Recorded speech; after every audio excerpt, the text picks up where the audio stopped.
Yo, yo, yo, what's going on at the fight? What is your boy Manny back with another one, man? And we ready to cook, family. Cassandra, what's going down? Beautiful queen, I see you. My brother Knockout Boxer 86, what's going down, fam?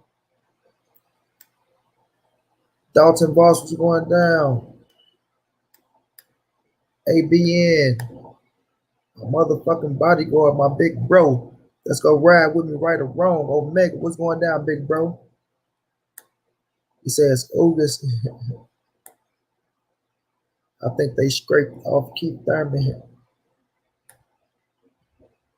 I don't believe anything anymore unless it's set in stone. Pretty Cotterin. Yeah, yeah. Everybody thinking this one time, huh?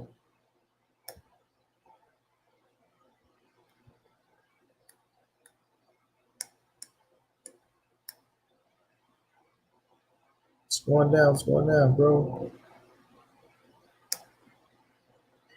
Everybody thinking this one time. There's a lot of people think it's one time, bro.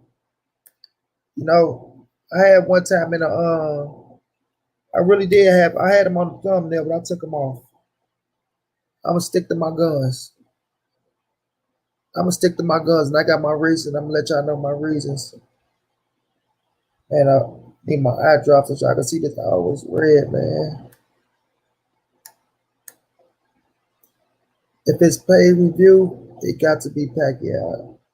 I just I just think it's Pac, bro. On the simple fact of when he was on Ak and Barack, right? And I'm gonna get into it though. Just 1 second, y'all.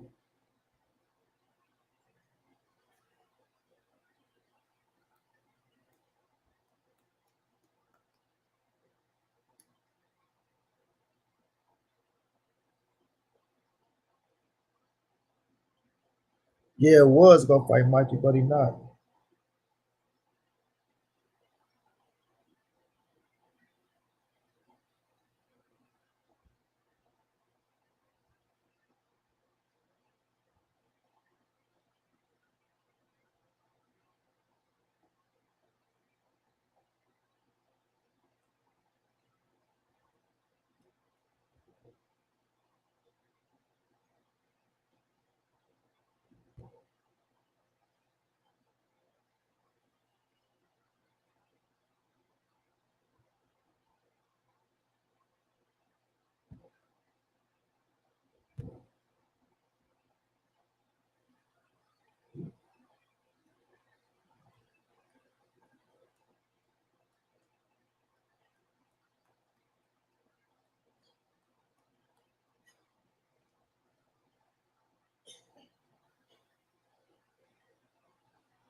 Coach, what's going on, Coach?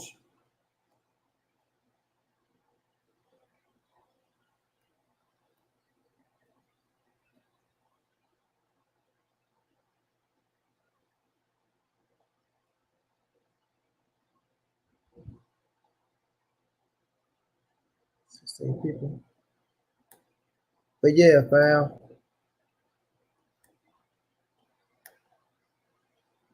Coach K, what's going down, bro? See ya.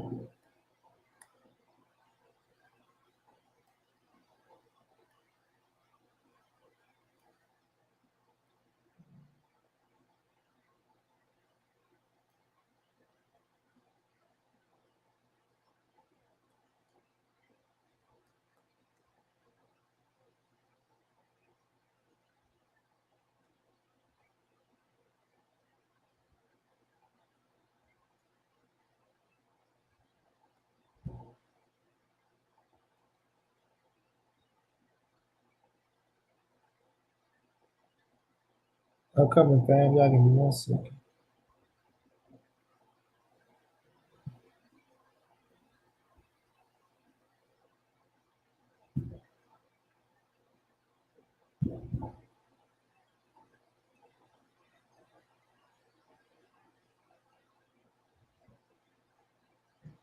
Oh, so Corey Frampton and Jameer Hearn is on the third.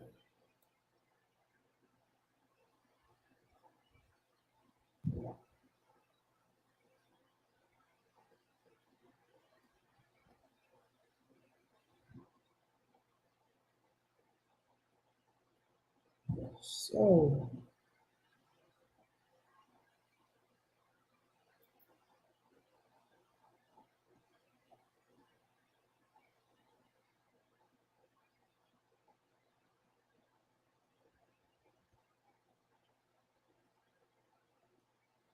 that's right.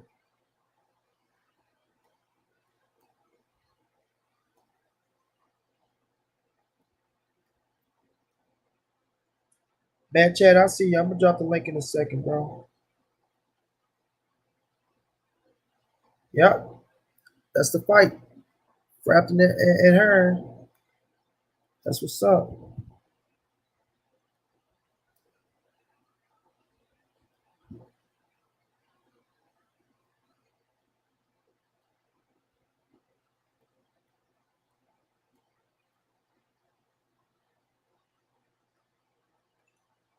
That's what's up.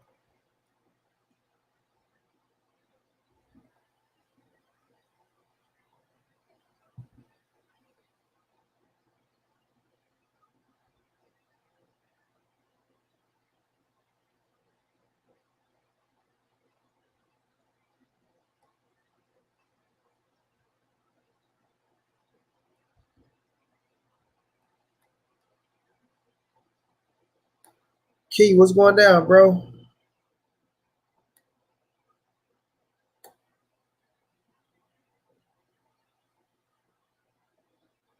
I disagree. Frampton gonna beat Jameer Hearn ass.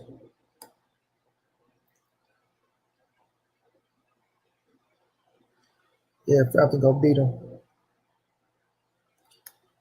But no doubt, knockout. No doubt, bro. In fact, let me drop the link now. I ain't really doing shit. I can drop it.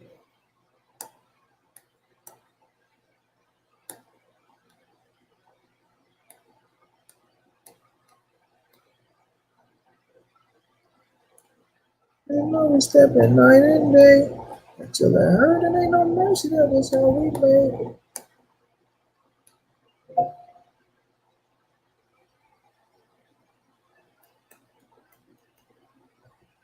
Seemed like just today we was catching play. Hey, coach, I got him too, coach. I got Blu-ray for tomorrow, coach.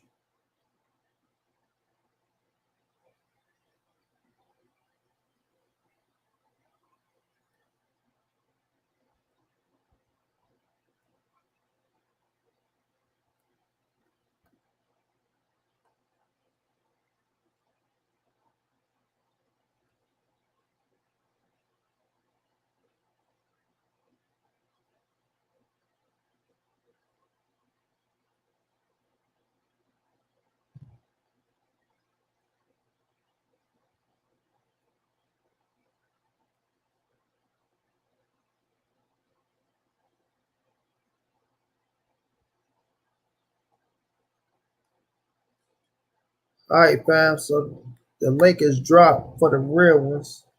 If I don't know you, don't try to jump on because I will kick your ass out. But knockout, you can come on. Mad Chad, you can come on, my brother. Coach, you already know you're welcome. Key, if you want to come on, you jump on as well. Mad Chad, you there? Yes, sir, Moni Brown. Moni Brown, I have to give you the utmost respect here from Portland, Maine. Many nights I'm not a fanboy of anybody. Errol Spence is my favorite fighter, and I like to hear you cook. I like it when you're not talking about Errol Spence because your mind is so big. You're an encyclopedia of the sweet science, Moni Brown, and I have to commend you for your love and your passion and your promotion of the greatest sport that's ever been created elsewhere. If there is extra life in the intergalactical fucking stratosphere, there's nothing better than the sweet science. And I appreciate you so much, Moni Brown. I put it on live stream. I put my phone down and I just fucking listen to you cook, bro, because I respect you. You got the knowledge of a scientist. You are a Yoda of this sport. In all these boxers, all these boxing fans, all these, they appreciate you, Moni. Fuck the haters, because when you're on top of the game like Moni Brown, when you can cook like Moni Brown, we got that filet mignon and you got that fucking asparagus cooking and that salmon, you're a black tie affair. You're talking fucking Moni Brown when it comes to the sweet science. So go fuck yourself, all you fucking haters, because I roll with fucking Moni Brown because he speaks a real fucking shit. He doesn't give a fuck. He's got Frampton against fucking Heron. What color's Frampton? What color's fucking Heron? Who's the Marine? Who's the fucking man Marty would be calling if he was a fucking liar? If Marty's a fucking liar, he's rolling with Heron. I'm rolling with Heron. I'm a honky-tonk motherfucker. Where the fuck's Frampton from? He's over there across the pond, right? That's where my heritage is from. But I think Heron's going to win. Marty Brown thinks Frampton's going to win. That's why me and fucking Marty Brown, we fucking rock. We're fucking ebony and fucking ivory. Go fuck yourself, all you haters. We love the sweet science. We love fucking Errol Spence. He's the baddest motherfucker in the world. Come the end of the world, he's fucking putting the end to fucking Canelo at 160 pounds after he fucking knocks out Bud Crawford. I'm telling you, he laid it out. Errol Spence ain't lying. I'm kind of tired. I get misconstrued because I think I'm just afraid because I want Errol to be more of a fucking gangster. But he's a gentleman. He's a gentleman. And Monty, that's all I have to say. I got a little buzz going on. I'm up here in Portland, Maine. Thank you for having me on this panel because you roll with some intelligent dudes. That Keon dude, he'll fucking keep spitting about facts about fighters. Keep going on and on and on. Thank you, Monty. I appreciate you, man. You have a good one, bro. Man. Yo, Monty, real quick. Monty, real quick. I'm sorry about your loss with your family. I'm really, really sorry there about your loss. I appreciate that. I appreciate that, my brother. Much respect. Much respect. Hey, man, Mad Chad just set the stage, bro. He just set the stage. And I appreciate the kind words and I respect him because he never shied away what he believed in when he on any, like, it don't matter who panel we on. When I see him, he gonna speak the truth. I mean, he ain't gonna hold back, and he never change up. You gotta respect that out of somebody, bro. You gotta respect that out of somebody. Coach, I hear believe in Blu-ray. Yeah, we got Blu-ray coming tomorrow, Coach. We got him. I got him just because of you too. My brother Knockout, what's going down, bro? Money Brown, what's up, bro? First of all, man, condolences, bro. I'm sorry to hear that about your family. But thank you for having me on, bro. I appreciate you allowing me to grace your stage. Mad Chad, salute to you too. Everybody in the chat, man, I'm ready. I love the topic today, and I love the fact that I think we're gonna have different opinions, bro. So I appreciate you letting me come on here and rock it out with you, man. As always, it's a pleasure and an honor. I'm looking forward to it, man. Hey, you already know you welcome anytime, bro. Yeah, it's just like y'all will have. I think it's Pacquiao. Let me tell y'all why I think it's Pacquiao. Just to jump off into the shit, no bullshit. Bud was on Akin Barak, right? They was asking him about the Porter fight. They said you told Porter to be on standby, right? They're like, okay. And this was just a week ago or some shit like that.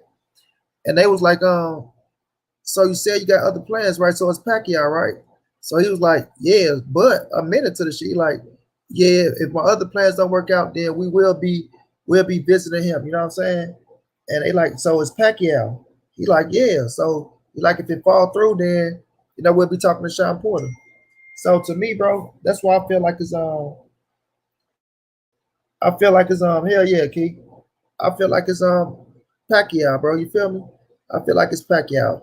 Then when we talk about pay-per-view, Bob Burns saying something big, he not looking at Sean Porter or Keith Thurman as something big, in my opinion, fam. Just in my opinion. Exactly, Omega. Who else has worked the pay-per-view or work to say I'm gonna let me sip this soda, y'all. My mouth dry. Or even worse saying we gonna wait, to put this out there. He didn't put that out there with Porter, even with a Thurman. But Thurman ain't even announced to come back like the names for Thurman. Well, I can't say that it's not Thurman because they was talking about fucking Berto and Devin Alexander. So that means Thurman must have been looking for some work somewhere. But I just don't think it's Thurman, bro, knowing he always want to tune up when he come back. You know what I'm saying? But I just think it's Pacquiao, bro. We gonna click on it, but I got you can have the floor, bro. Tell them why you think it's Thurman. So I got a few reasons, y'all. So first of all, Bob Arum's cheap as hell, right? And so I don't see him shelling out the money that Manny Pacquiao was asking for. I'm being conservative because there was reports that he was asking for $40 million. Let's say Pacquiao's asking for $30 to $40 million. If he only wants to pay Sean Porter $1 million, I find it hard to believe that he'll come up with the $30 million or the $40 million, whatever Pacquiao is asking for. Even if Pacquiao was asking for his normal $20 to $25 million that he gets right now, I just don't know if Bob Arum is going to be willing to spend that type of money. That's the first thing. Second thing, I don't think Manny Pacquiao wants that fight, bro. Like, he ain't fought in 2 years. I think the last fight he would want to come to is somebody like a Terrance Crawford or Errol Spence, because when you look at Manny Pacquiao, what gives him issues? Timing, somebody that's long and rangy, somebody that has power. And I think Freddie Roach knows that. He knows that. Terrance Crawford is all the way wrong for him. So I don't think he wants to fight from that perspective. And then also, bro, just the entire fiasco with his belt, bro. Like, if he was fighting Terrance Crawford, if this was in his plans the whole time, he was like, yo, I'm really seriously considering Terrance Crawford. He told the WBA that, bro, they wouldn't have stripped him. They wouldn't have stripped him at all. They would have allowed him to unify with Terrance Crawford. So I find it hard to believe, just in my opinion, that he's going to drop his belt or get stripped, become the champion in recess, whatever you want to call it. And then all of a sudden, he's going to want to go fight Terrance Crawford with no belt, no unification on the line. The fight isn't as big as it would if he had a belt. So that leads me to believe that it's not Manny Pacquiao. So when I look at it from that perspective, I'm like, okay, well, if it ain't Manny Pacquiao, who could it be? It can't be Sean Porter, because I think reports are circling around and he got the bid right now. You know what I'm saying? He's dealing with COVID.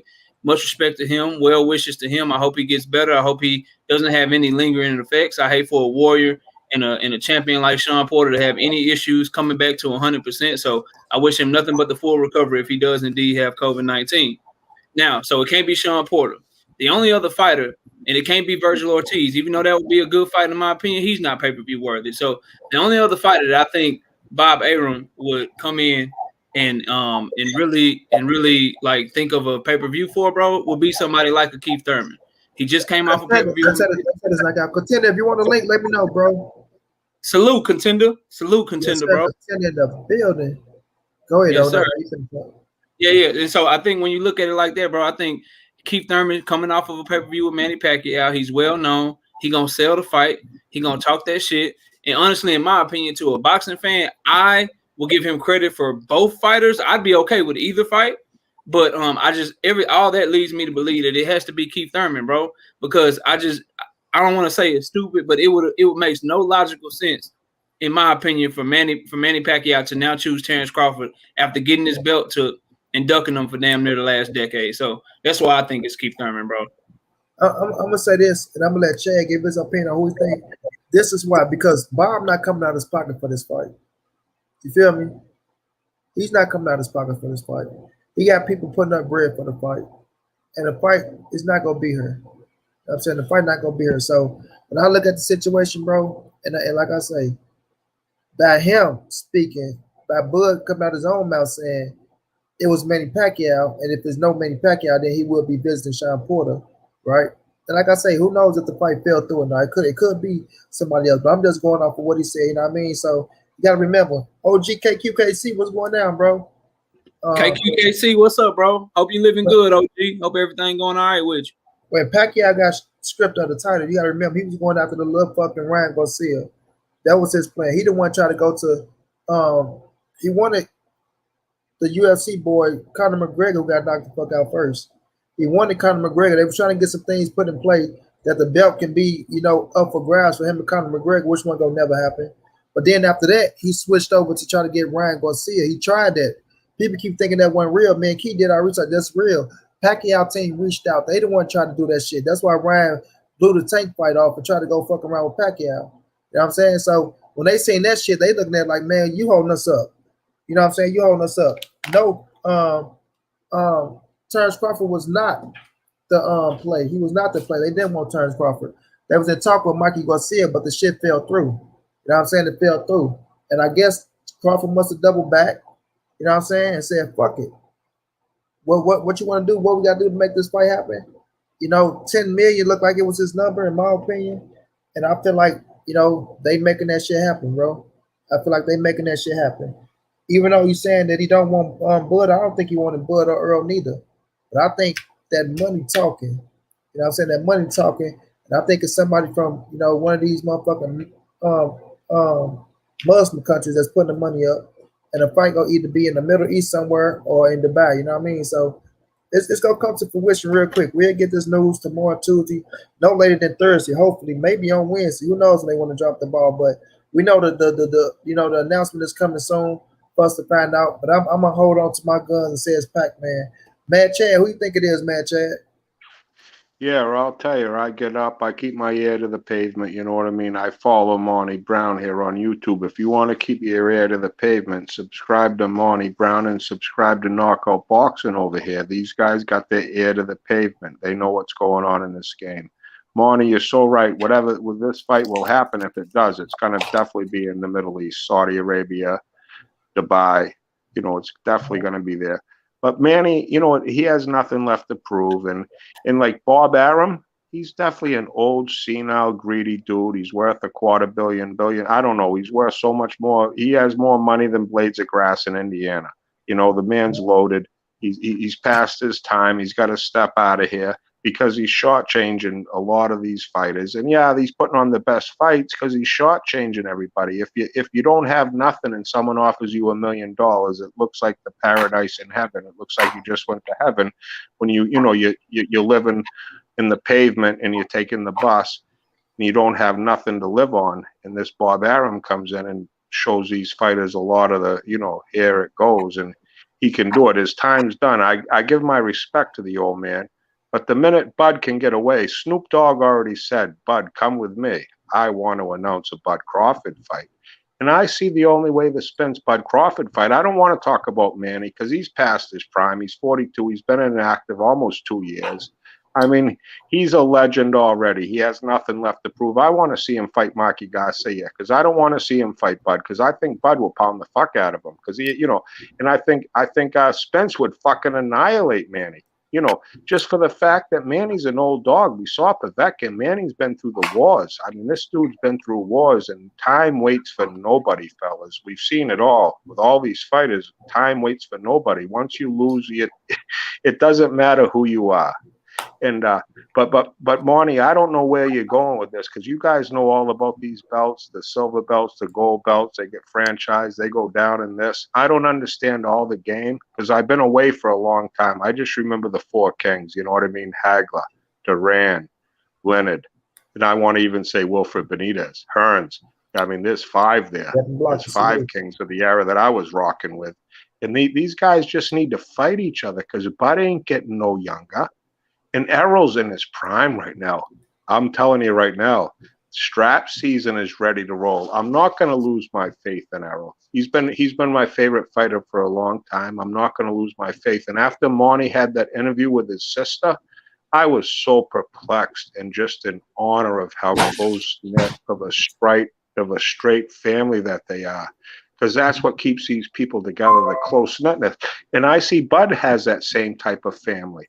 And that fight needs to happen for us fans because I think Bud's a great, great fighter, and I can't take nothing away from him because everybody he stepped in the square circle with, he performed.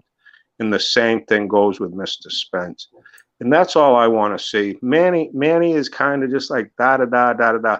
He ain't getting no better. You know what I mean? Like, we've already seen the best war that we're ever going to see out of Manny. And like you mentioned, Bonnie, that's what they wanted to see. McGregor fucked up and got knocked the fuck out, which I'm happy for that. I was so glad to see that punk fucking Irish kid get his fucking head pounded in. And that's what he was looking for. Manny was looking for the fight with McGregor.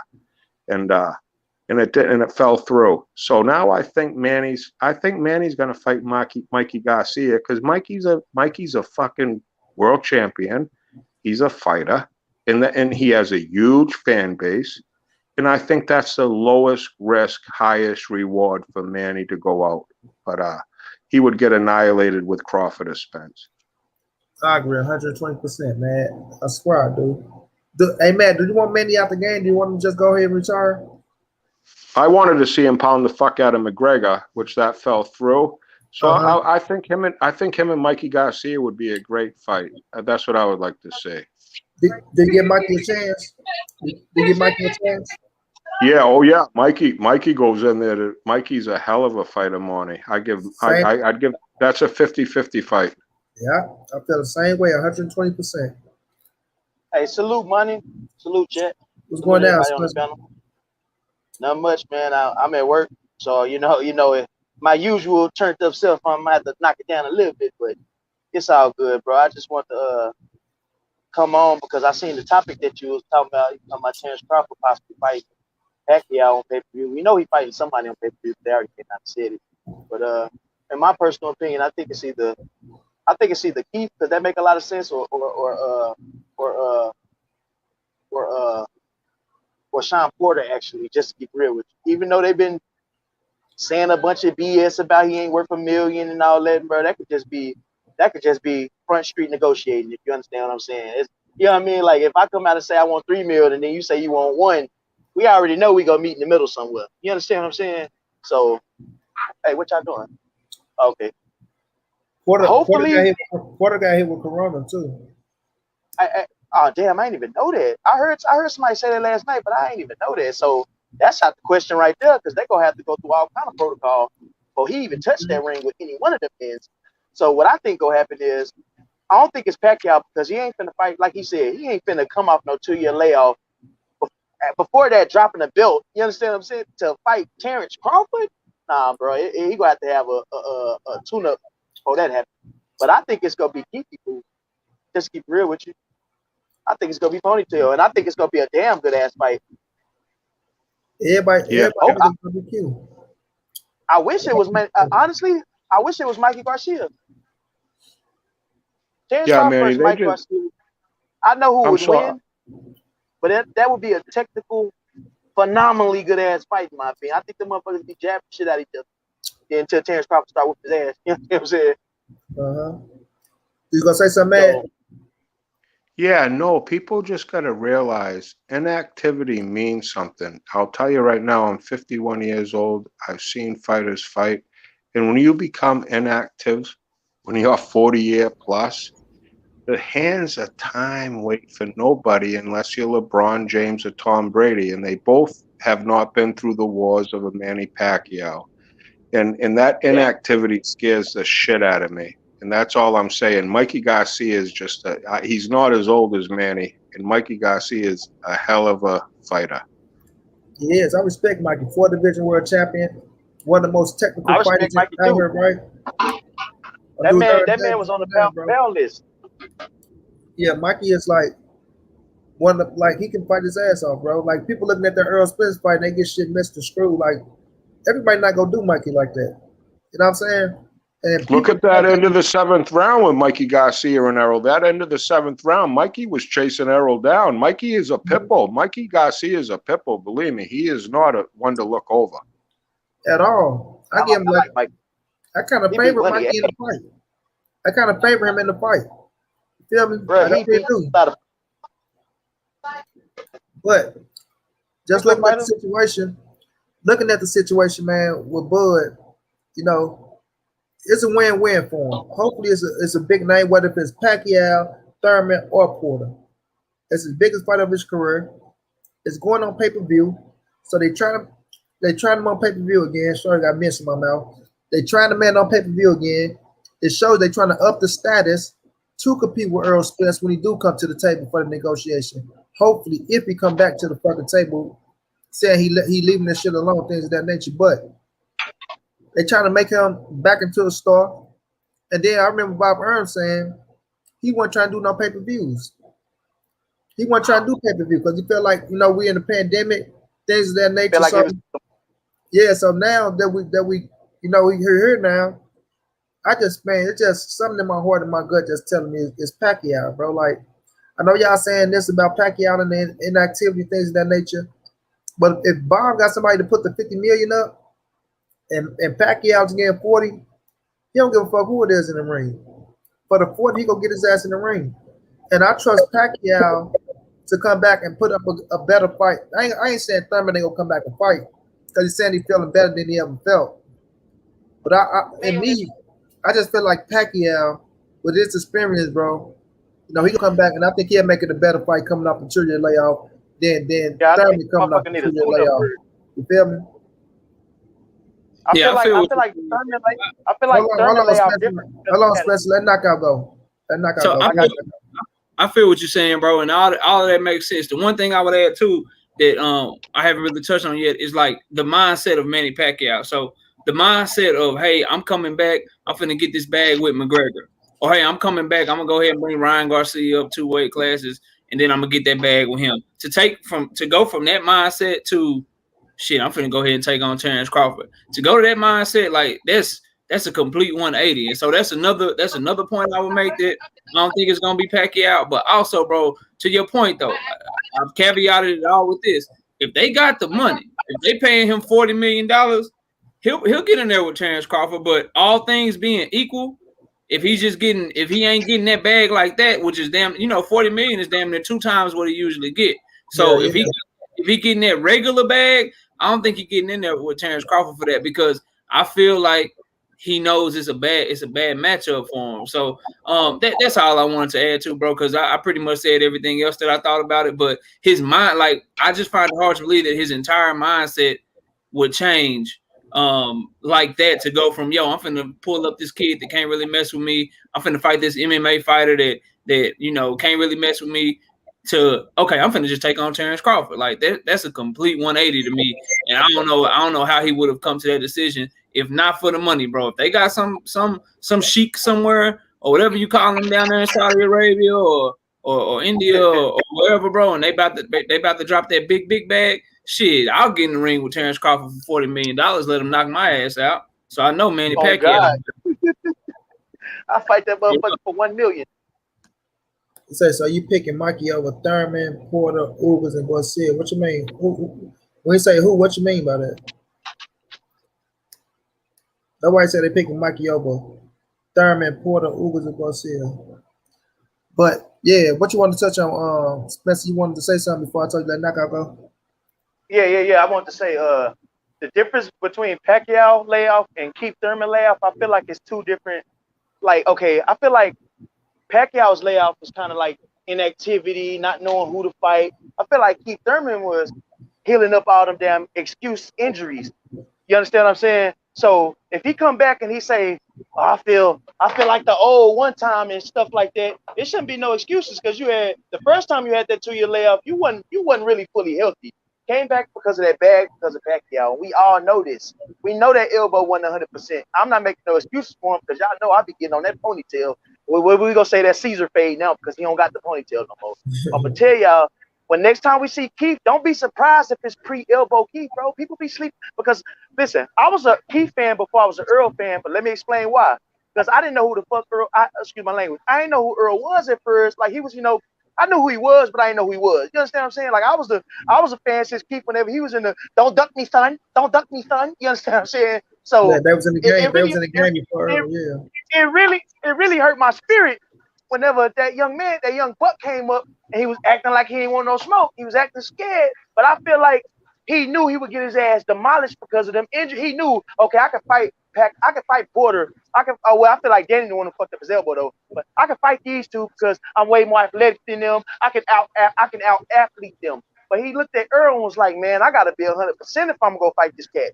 And then he tried to fight Pacquiao to get that belt, and it backfired on him. I feel like he was going to try to win that belt, take a little 9 to 8 months off, probably have another surgery, and then come back and try to unify with somebody. That's what I feel like he was trying to do.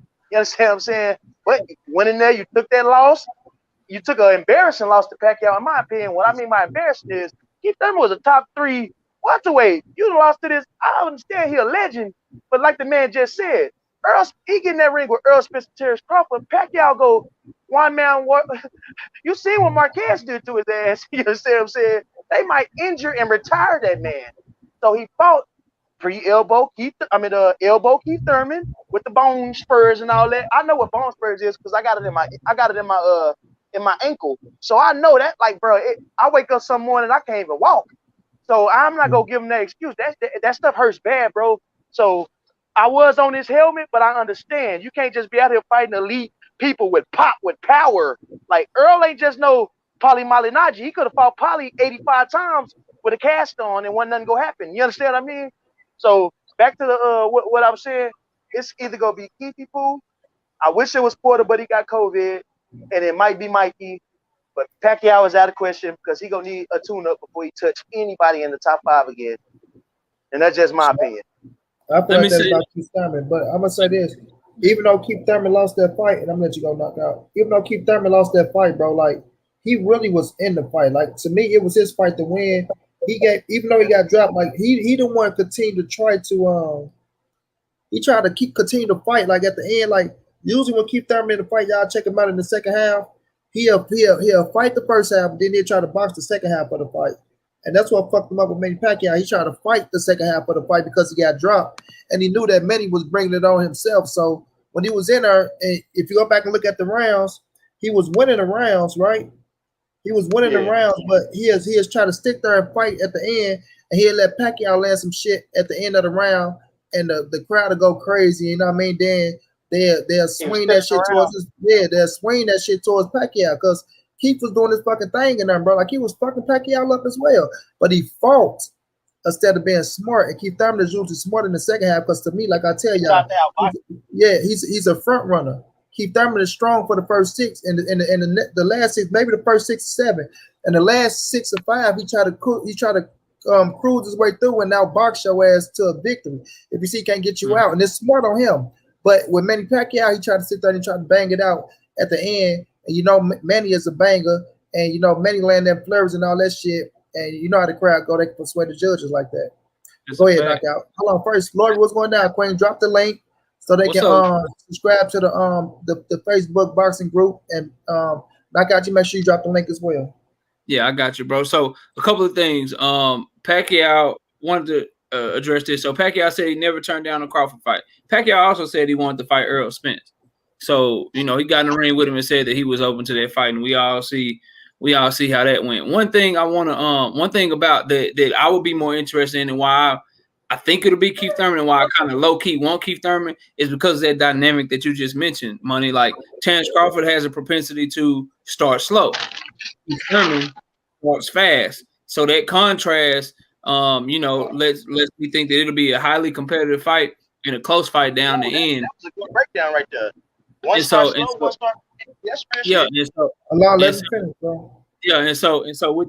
that being said, bro, like it's a contrast in styles. Keith, he does have power. He can box really, really well. And so I want to see what Terrance Crawford would look like against somebody that, just in my opinion, bro, he's gonna be a little bit more spry than Manny Pacquiao right now. Unless Manny Pacquiao is some alien, which he has been to this point in his career, but taking 2 years off in your 40s, bro, like I ain't 40 yet, but I'm in my 30s, bro. And I'm telling you, the older you get, that engine, it rev up a little bit slower, bro. It rev up a little bit slower. It take a little bit longer to get going. And just taking on Terrance Crawford after not fighting since July 2019, bro, that's all wrong. That's all wrong to me. So that's just an issue to me, bro. And then with Keith Thurman, I think he can him being, you know, 30, 31 or whatever, he'll be able to put on a better performance right now, in my opinion. I just think while I'll give Terrance Crawford all the credit in the world for beating Manny Pacquiao, he been chasing that fight. That's a big money fight for him. If he get that fight, I ain't gonna be mad at it whatsoever, bro, whatsoever. And I'm gonna support it. I'm gonna buy it, and I'm gonna watch that shit because I think it could still potentially be a good fight. But just from a competitive standpoint, I don't know how you feel on this money. I think that Keith Thurman will be the tougher challenge, bro, because I think I ain't gonna say he beats Manny Pacquiao easy. It's just that all the tools that Terrance Crawford has, bro, it's just tailor made for somebody like Manny Pacquiao that likes to jump in and out, that can be timed a little bit, that you can get a rhythm on, that relies on head spin. It has to get real close to these welterweights to hit them. Terrance Crawford ain't got to be close to you to hit you, bro. His timing and ring IQ is impeccable. So if I can see that as a boxing fan, I'm sure that his trainers and his managers and all these people see that. And then the other point I'll touch on is, does Manny Pacquiao be his last fight? Because that's a possibility, bro, fighting somebody like Terrance Crawford. If he knock his ass to Kingdom Come, Manny might not be able to get in the ring anymore, bro, like, and get them bags that he used to get, because he's gonna still try to demand that high ass payday. So is he gonna want this $40 million payday if they were able to get the $40 million that Top Rank is saying that it would cost to get Manny Pacquiao? Does he want that one-time $40 million at a very, very risky proposition, or does he want to take this $25 million with Mikey Garcia, whereas even if he loses, it's probably more than likely going to be by decision, and then maybe go get another 20 to 25 million bag and make a little bit more money? So does he want one more fight because Terrance Crawford could end that shit for him, or does he want to have two more fights? Is what I also would consider when I'm thinking about who he might be thinking about fighting. So that's one thing that hadn't been brought up that I want to bring up. Like, if he wants an eye towards retirement shit, the $40 million is the way to go. But if he's trying to fight 2, maybe 3 more times, he don't need to get in there with Terrance Crawford and get his ass starched, bro. Because I believe that's what's gonna happen. Maybe he got faith he can beat Terrance Crawford. The way that he's moved the past 8 years, I don't think he has that type of faith in himself that he's gonna be able to last with what Terrance Crawford is bringing to the table. I'm gonna tell you the truth. I think Terrance Crawford would take out. He hold not a grudge against him, but he hold. You see how we always talk about Bud legacy and stuff like that? If Bud would have fought Pacquiao 4, 5 years ago, we'd be looking at Bud way differently. So I know he do that, man. Like, bro, you hold it up. I ain't gonna say legacy, because he already said he feel like you're a Hall of Famer without Errol. So I know he feel like you're a Hall of Famer without Pacquiao. He ain't fought Pacquiao when he said it. So with that being said, I feel like Terrance Crawford would legitimately try to hurt that man. No respect type stuff. Like, I feel like he respected the legend. I feel like he didn't want to one time. That's just my opinion. Yeah, I look at it like this, bro. Like, when we see Keith go, like you said, he was trying to dog. Are you still talking? So I feel like Terrance. Spencer, you breaking up, bro. You need a bag out to come back in, probably. Okay, I got you. My bad. Yeah. I look at it like this. When we look at Keith, you know, when Keith take his layoffs and he come back, we see how he performed. He always want to tune up. You feel me? We see what he did against Josecito Lopez. So he always, like, when he come back, I don't feel like I'm myself, this, that. You see they brought up Devin Alexander and fucking Andre Berto for his tune-up fight back. With Keith Thurman, I really believe that type of shit for him when he come back off a 2-year layoff. With Manny Pacquiao, I can believe Manny Pacquiao will go on there with a turn Bud Crawford off a 2-year layoff because of the, like I was telling Keon on this show, because of the experience of Manny Pacquiao. Like, don't get it wrong, bro. Pacquiao's not afraid to fight these dudes. He's not afraid. I mean, what could Bud do to him that already haven't been done to him? He been outboxed. He been knocked out. You feel me? He already set in stone what he gonna do. It don't matter if Bud even knock his ass out. Pacquiao can still come back and probably fight somebody else, and he still gonna sell on pay-per-view because of his fan base and who he is, being an 8 division world champion, things of that nature. So when I look at him and he coming back and he looking at Bud Crawford, knowing that's the big fight out there besides Errol Spence, you know what I mean? And he looking at the landscape, like, if they offering the right amount of money, he gonna take that shit. And I'm looking at it as, could Bud retire his ass? I want Bud to retire, to be real with y'all. I want Bud to send his ass, and this ain't not like I want nothing to happen to him bad or nothing, but I just want Bud to go ahead and send him on to politics, let him become the president of the Philippines, and just get him out the game, bro, because now we need it to be a smooth selling with this era of fighters. You know what I mean? Pacquiao, you fighting in what? This your 3rd era, bro. You and Floyd trying to fight in 3 eras, so it's really time for you to go ahead and hang him up, man. It really is time for you to go ahead and hang him up. Go ahead and get your big bag with Bud, right? Hopefully Bud, like I said, can handle his business, get you up out of there, and then we'll see what happened there. That way we ain't got to worry about Pacquiao in the middle of this or Pacquiao in the middle of that. You know what I mean? So I'm looking at it from that standpoint, but I just see, like I said, I just follow the signs and symbols, bro. The I signs and feel you. symbols. You Yeah, want that torch to be passed, homie. yeah, You want that torch to be passed. yeah, and it's like everything just lining up to Bud and Pacquiao because Pac was the real, him. I mean, he was the choice for Earl and Bud. That's who both of them was chasing this shit, even without the belt. You know what I'm saying? Even without the belt. Yeah, he still hold weight without the belt. You know what I mean? Because of his name, the fan base, everything he's done and shit like that. So it's gonna be an interesting fight, bro. It's gonna be interesting. And like I said, I kind of got more faith in Manny Pacquiao coming back, giving Bud. And like I said, I don't care. It's crazy I'm saying this because we all know Thurman is the younger man, and Pac been through so many wars and things of that nature. But he still beat Keith Thurman. We got to remember that. He still beat him. So just looking at that situation, bro, and like Bob went out there and I think he negotiated with whomever he was negotiating with the first time when he said they had the fight done. They just had, COVID fucked up everything. I don't know if they revisit those people or it was somebody else that jumped for Manny Pacquiao because they've been trying to get Manny Pacquiao in one of them Muslim countries for a while now, bro. They want the Floyd Pacquiao in Dubai. So, a lot of places, they'll pay for Manny Pacquiao because of the name. They know people know his ass and they come out for him. You know what I mean? Manny is a motherfucking, he's a rock star. You know what I mean? Bro, he's global. He's global. Yeah, he's one of them type of fighters where you can take his ass to one of them countries and then spell it out. You feel me? So, Kwame, thank you so much for the donation, my brother. Much love, much appreciated. Blood and bones is going down. So they'll take him in one of them countries and let Manny come over and sell that shit out. So, like I say, man, the decision is coming, but I'm just gonna stick to the signs and symbols, what I'm looking at and what I feel, bro. And I really feel like that Bud and Pacquiao about to get it on, bro. You know what I'm saying? I feel you, bro, and shit. You doing as you should. You always stand on your square, so I ain't surprised. I would just say who really wants to see Bud fight Pac-Man at 40. I mean, it's sad to say this, bro, but either one of these guys, Manny Pacquiao or Keith Thurman, they'll be the best fight of Bud's career, bro. So I wouldn't be mad at either of them. And I don't think Pacquiao's 44 yet. He's in his 40s, but I think he's 42 or 40. Yeah, we saw what he did with Keith Thurman, though, bro. And it ain't like he not rejuvenated and he ain't been off 2 years. So he got a good fight in him. He got a good fight in him. What I'm feeling, fellas? All these angles we're talking all these angles, fellas. Knockout boxing, you were right on point. The last little cooking session you had, you were right on point with every angle you had. But you know who I think Bud's going to announce the fight? Mikey Garcia. I mean, we're thinking Manny. We're thinking. You know what Thurman. Yeah, you know what I mean. But I don't see it because Mikey Garcia. He only been calling Manny Pacquiao name, and Mikey Garcia for sure. He been looking bad. He been looking out of shape. You guys know all the different connections with the sanctioning bodies. You guys know all that stuff, and I don't know that stuff. And I think that could happen. I think that Bud Crawford, Mikey Garcia would be a big fight. It's a big fight.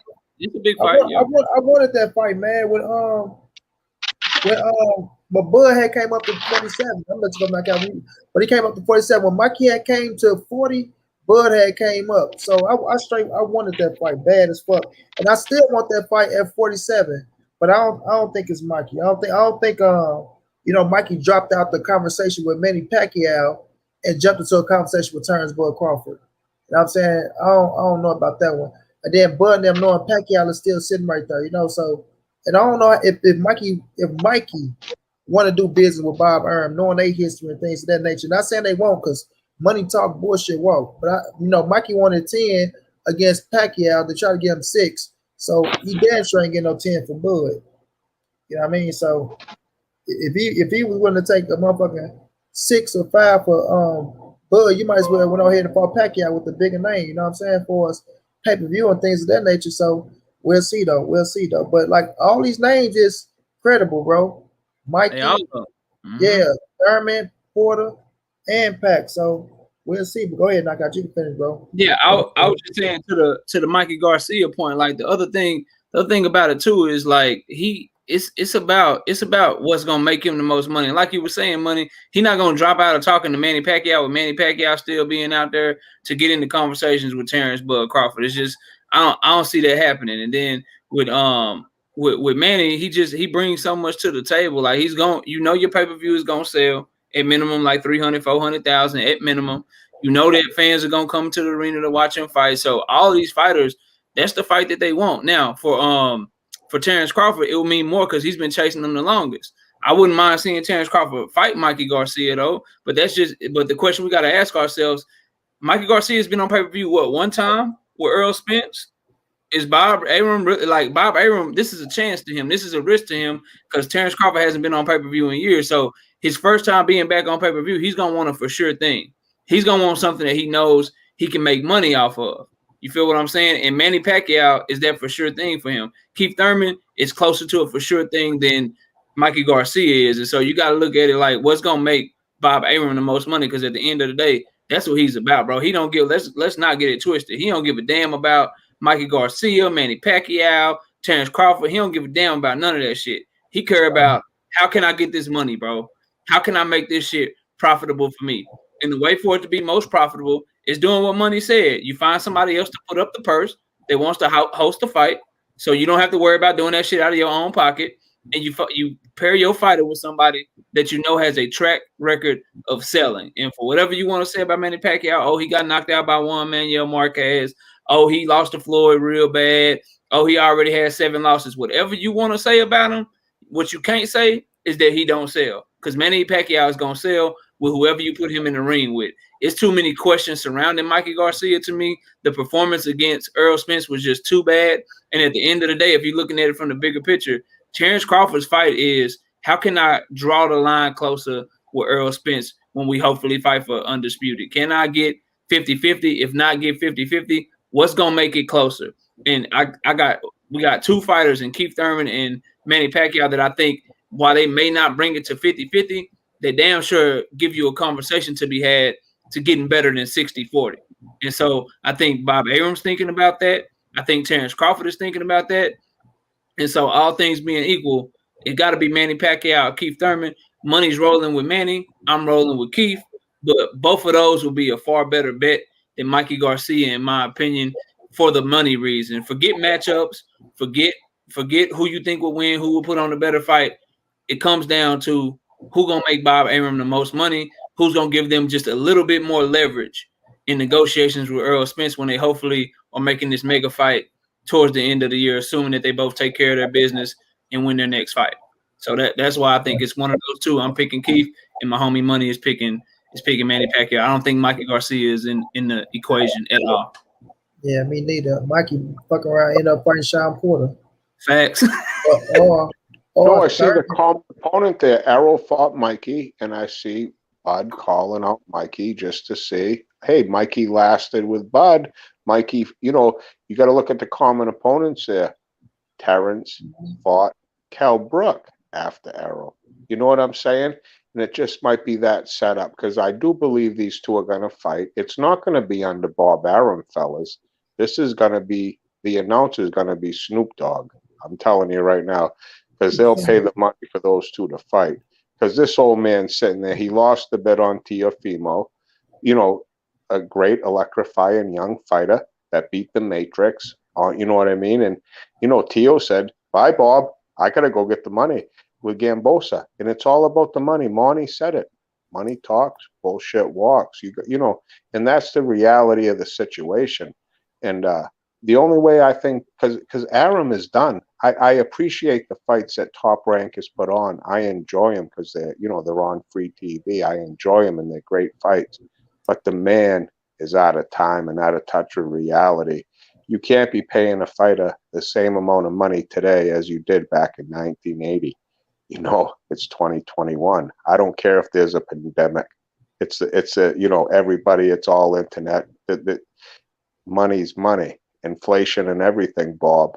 You got your money. You're flying around in a brand new jet with your you have 100 million houses all around the world, Bob. And these fighters are fighting and you're just rolling around. You got to, your timers go up to retire, go to the retirement home. and let's pay these fighters to fight. But I don't see Bud with Bob Arum after his contract's up or whatever. Because Snoop Dogg called up Bud. And Snoop Dogg has some street credibility. And he said, I want to call you fight, Bud.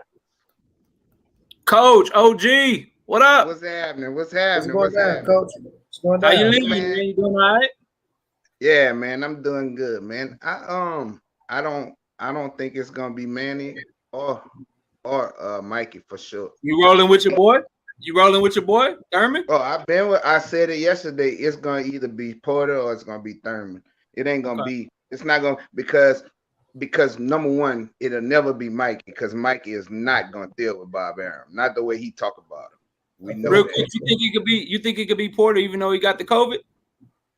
I think Porter he'll be back. If they ain't fighting till July. So. Right, that's what I'm gonna say. The COVID will be over if they just announced the fight.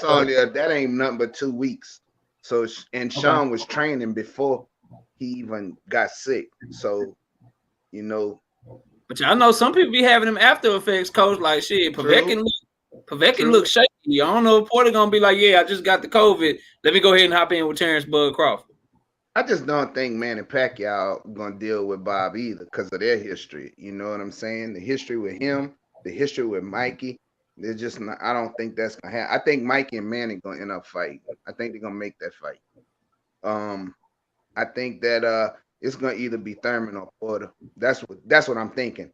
And I wouldn't be surprised if they might offer Jamel a lot of money. Never know. Man, that'd be great. That'd be crazy right there. You know, because they've been going back and forth, them two.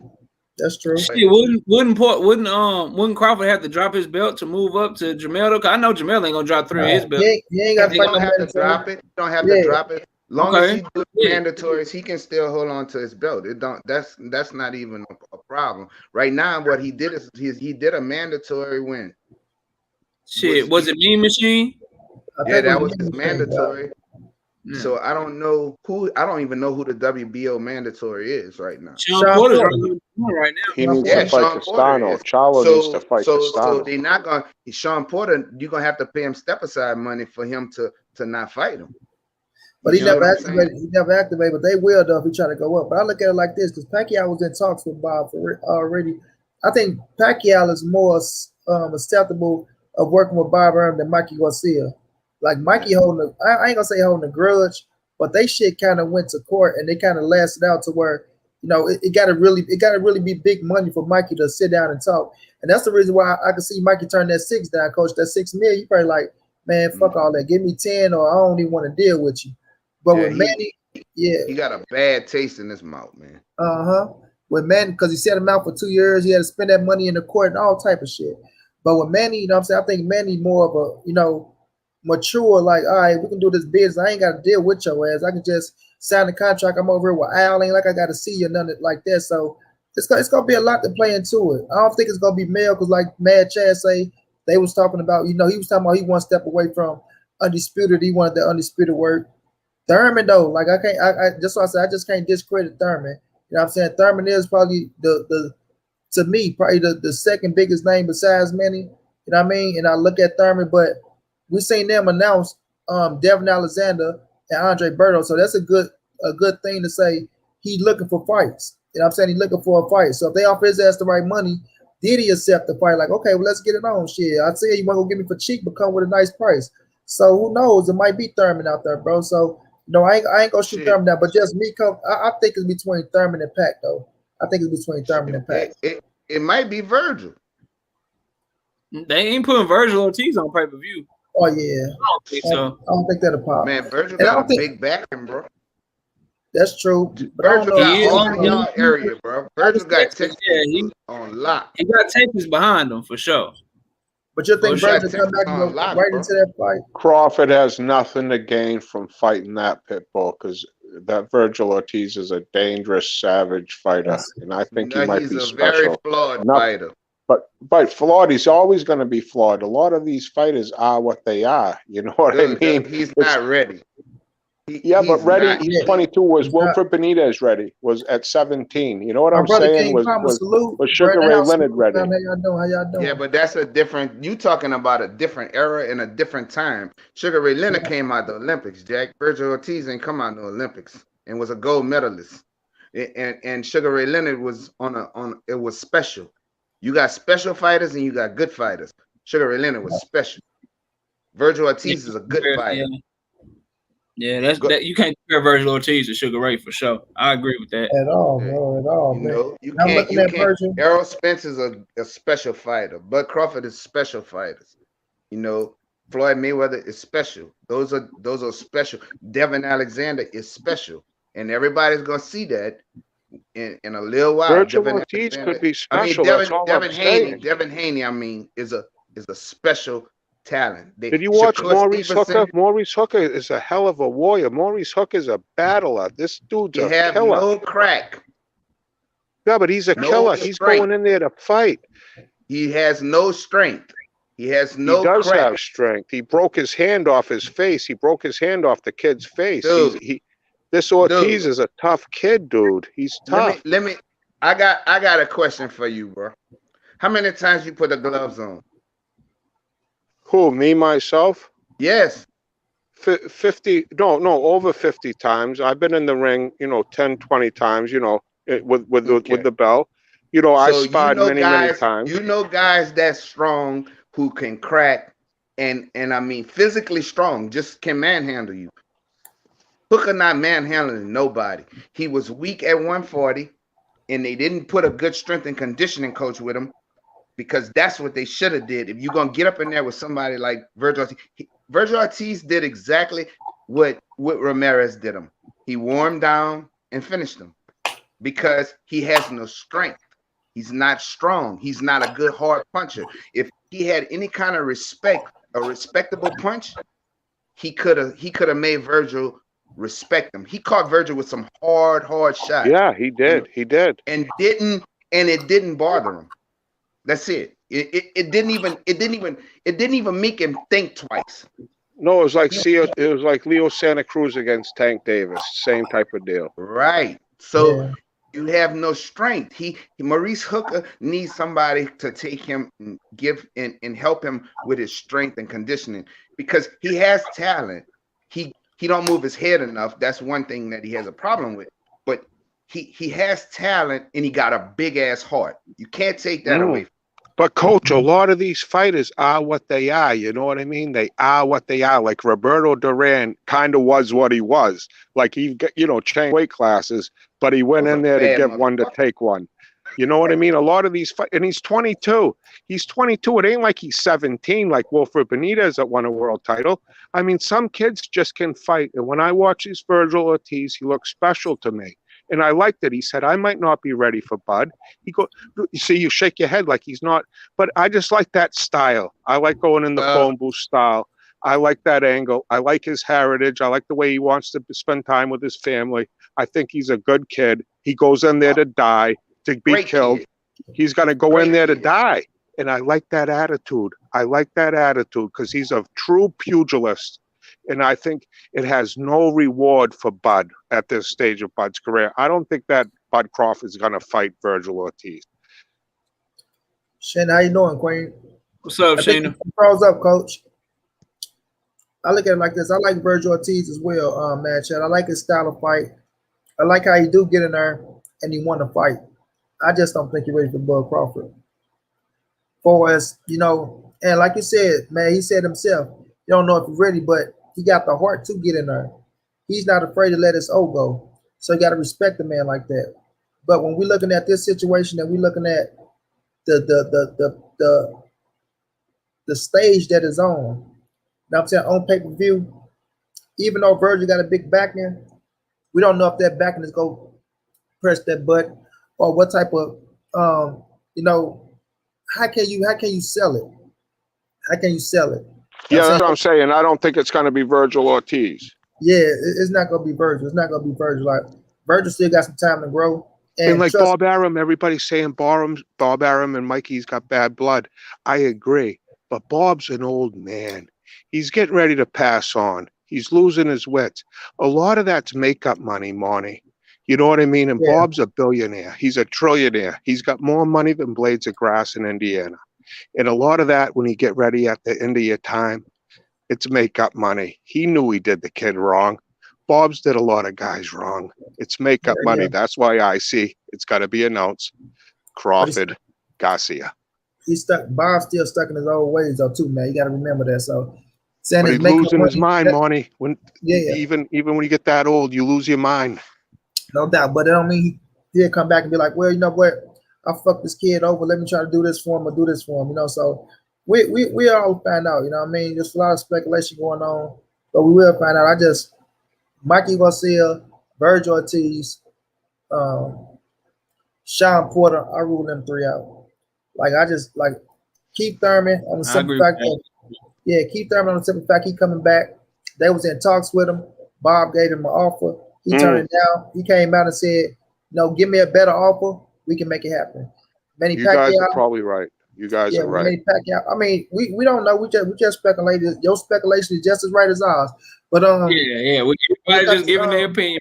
Man. Yeah, when it comes to with Pacquiao, we know they had that fight signed, sealed, and delivered.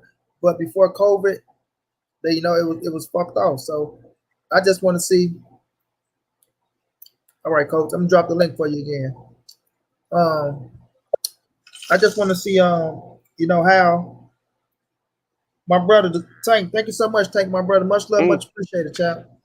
Moni, a lot of times people talk about these fighters not being ready because I just see in my time, I'm 51, and as young guys are coming, like this Boots Ennis, I think Boots would give Bud a hell of a fight.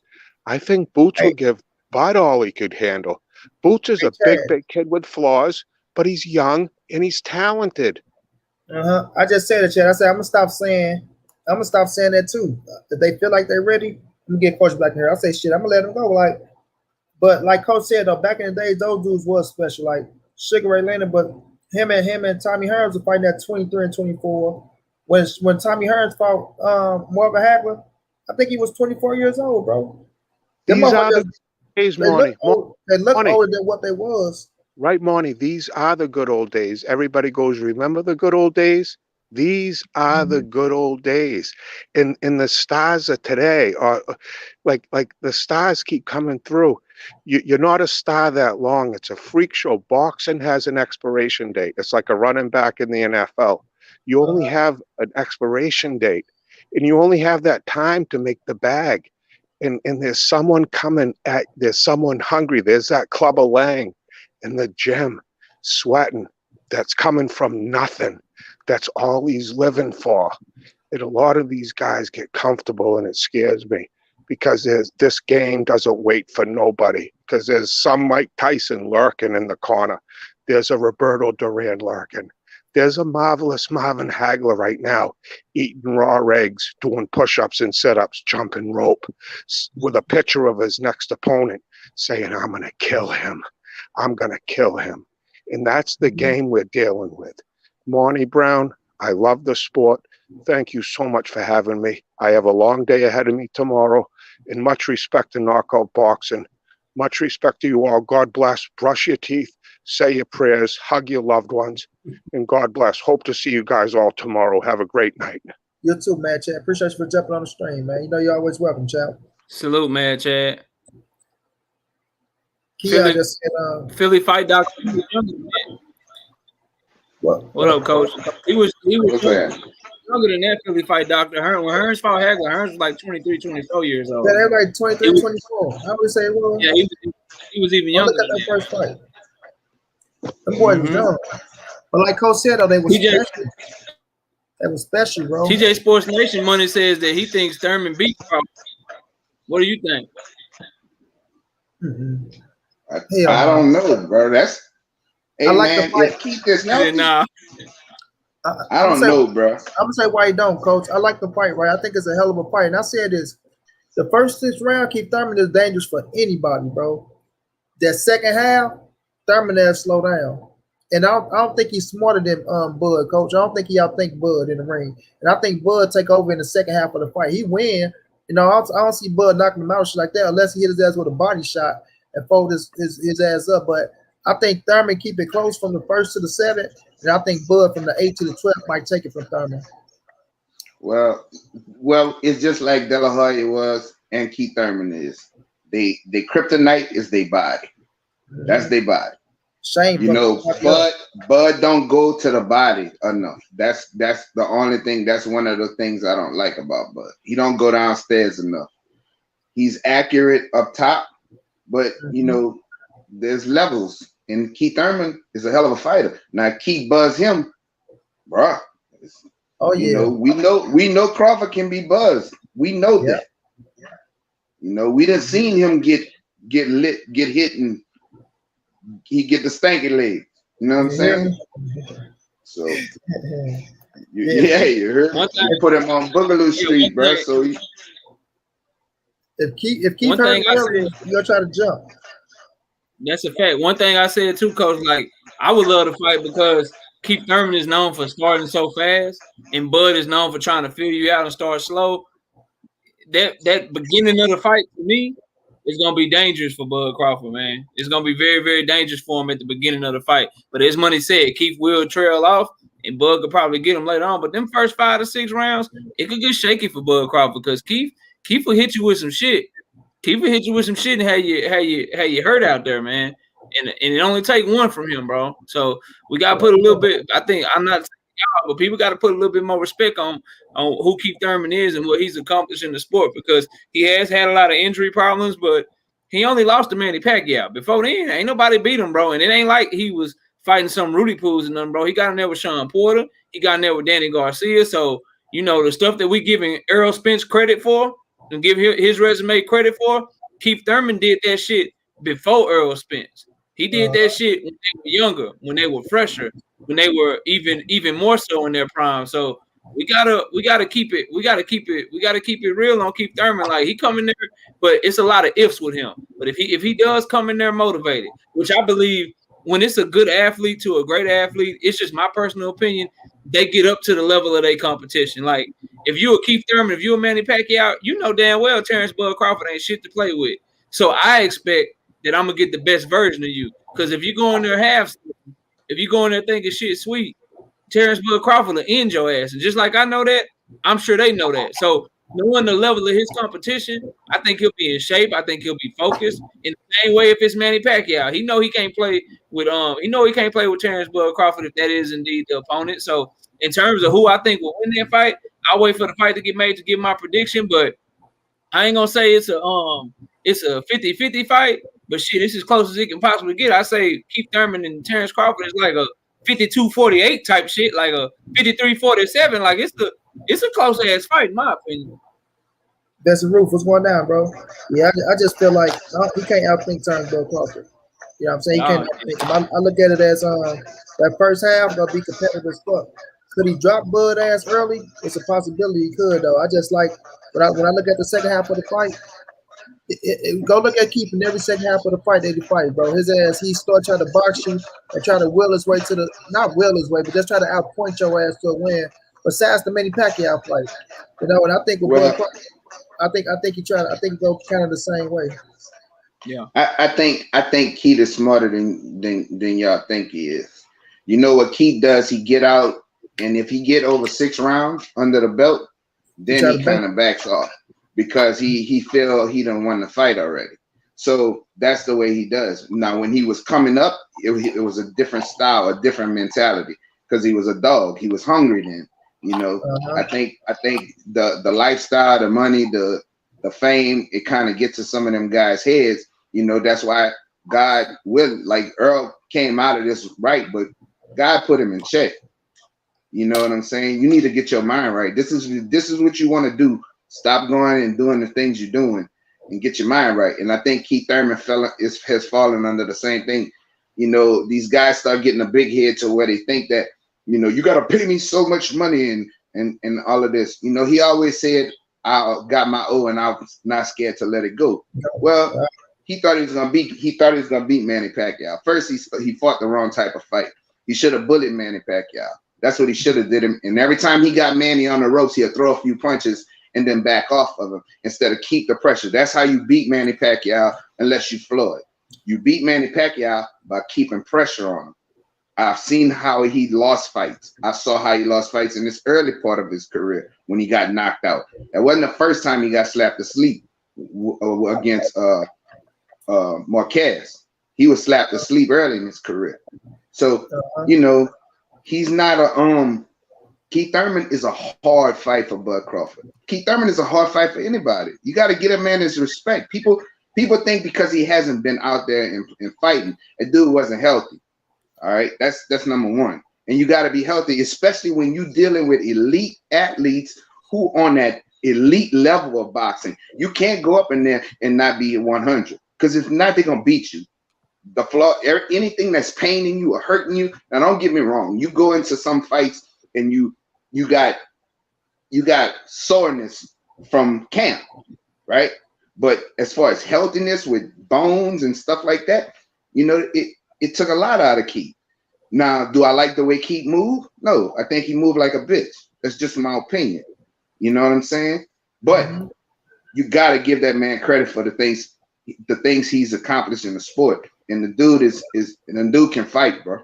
You know, Keith Thurman, bro, was a hell of an amateur, bro. I mean, hell of an amateur. You know, people don't understand coming through those programs like that, man.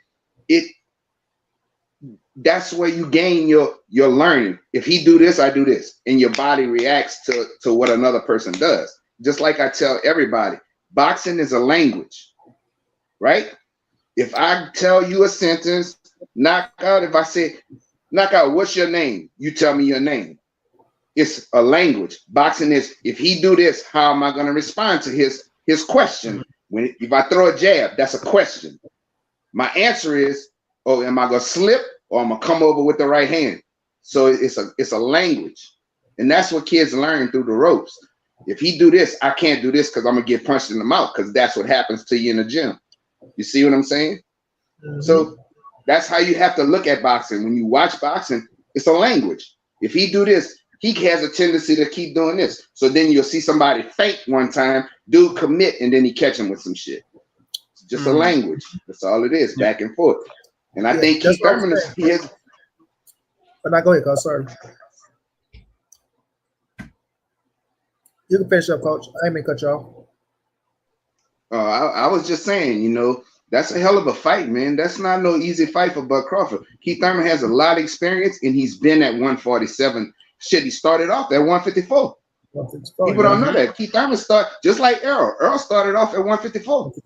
Yeah. You know, Keith Thurman started at 155. Sean Porter started at 160. 175.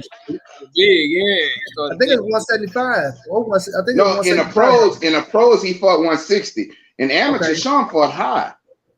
Yeah. You know, so them dudes Bud Crawford he came up to weight, bro. And he hasn't fought an elite fighter at 147 yet.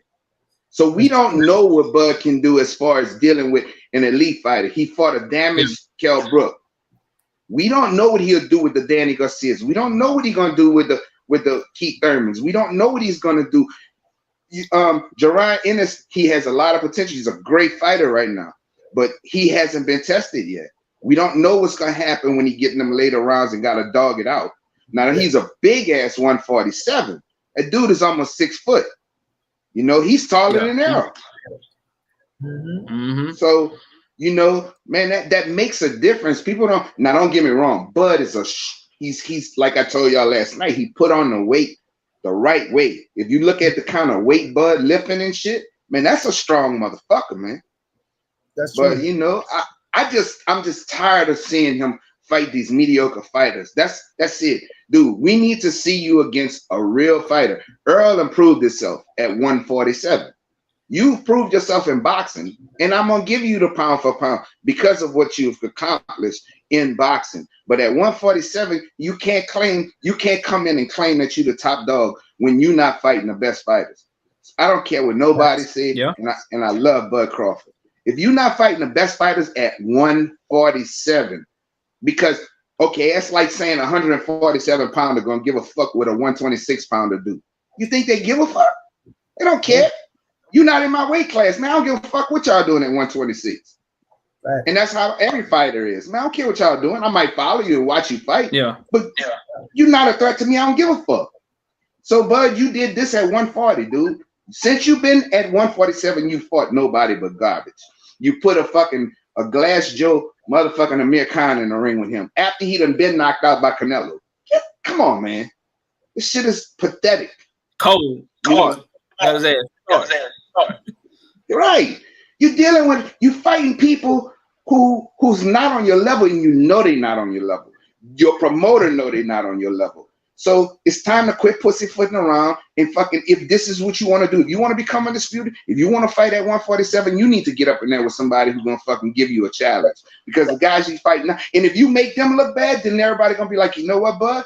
That motherfucker's bad. He really is what he say he is at 147.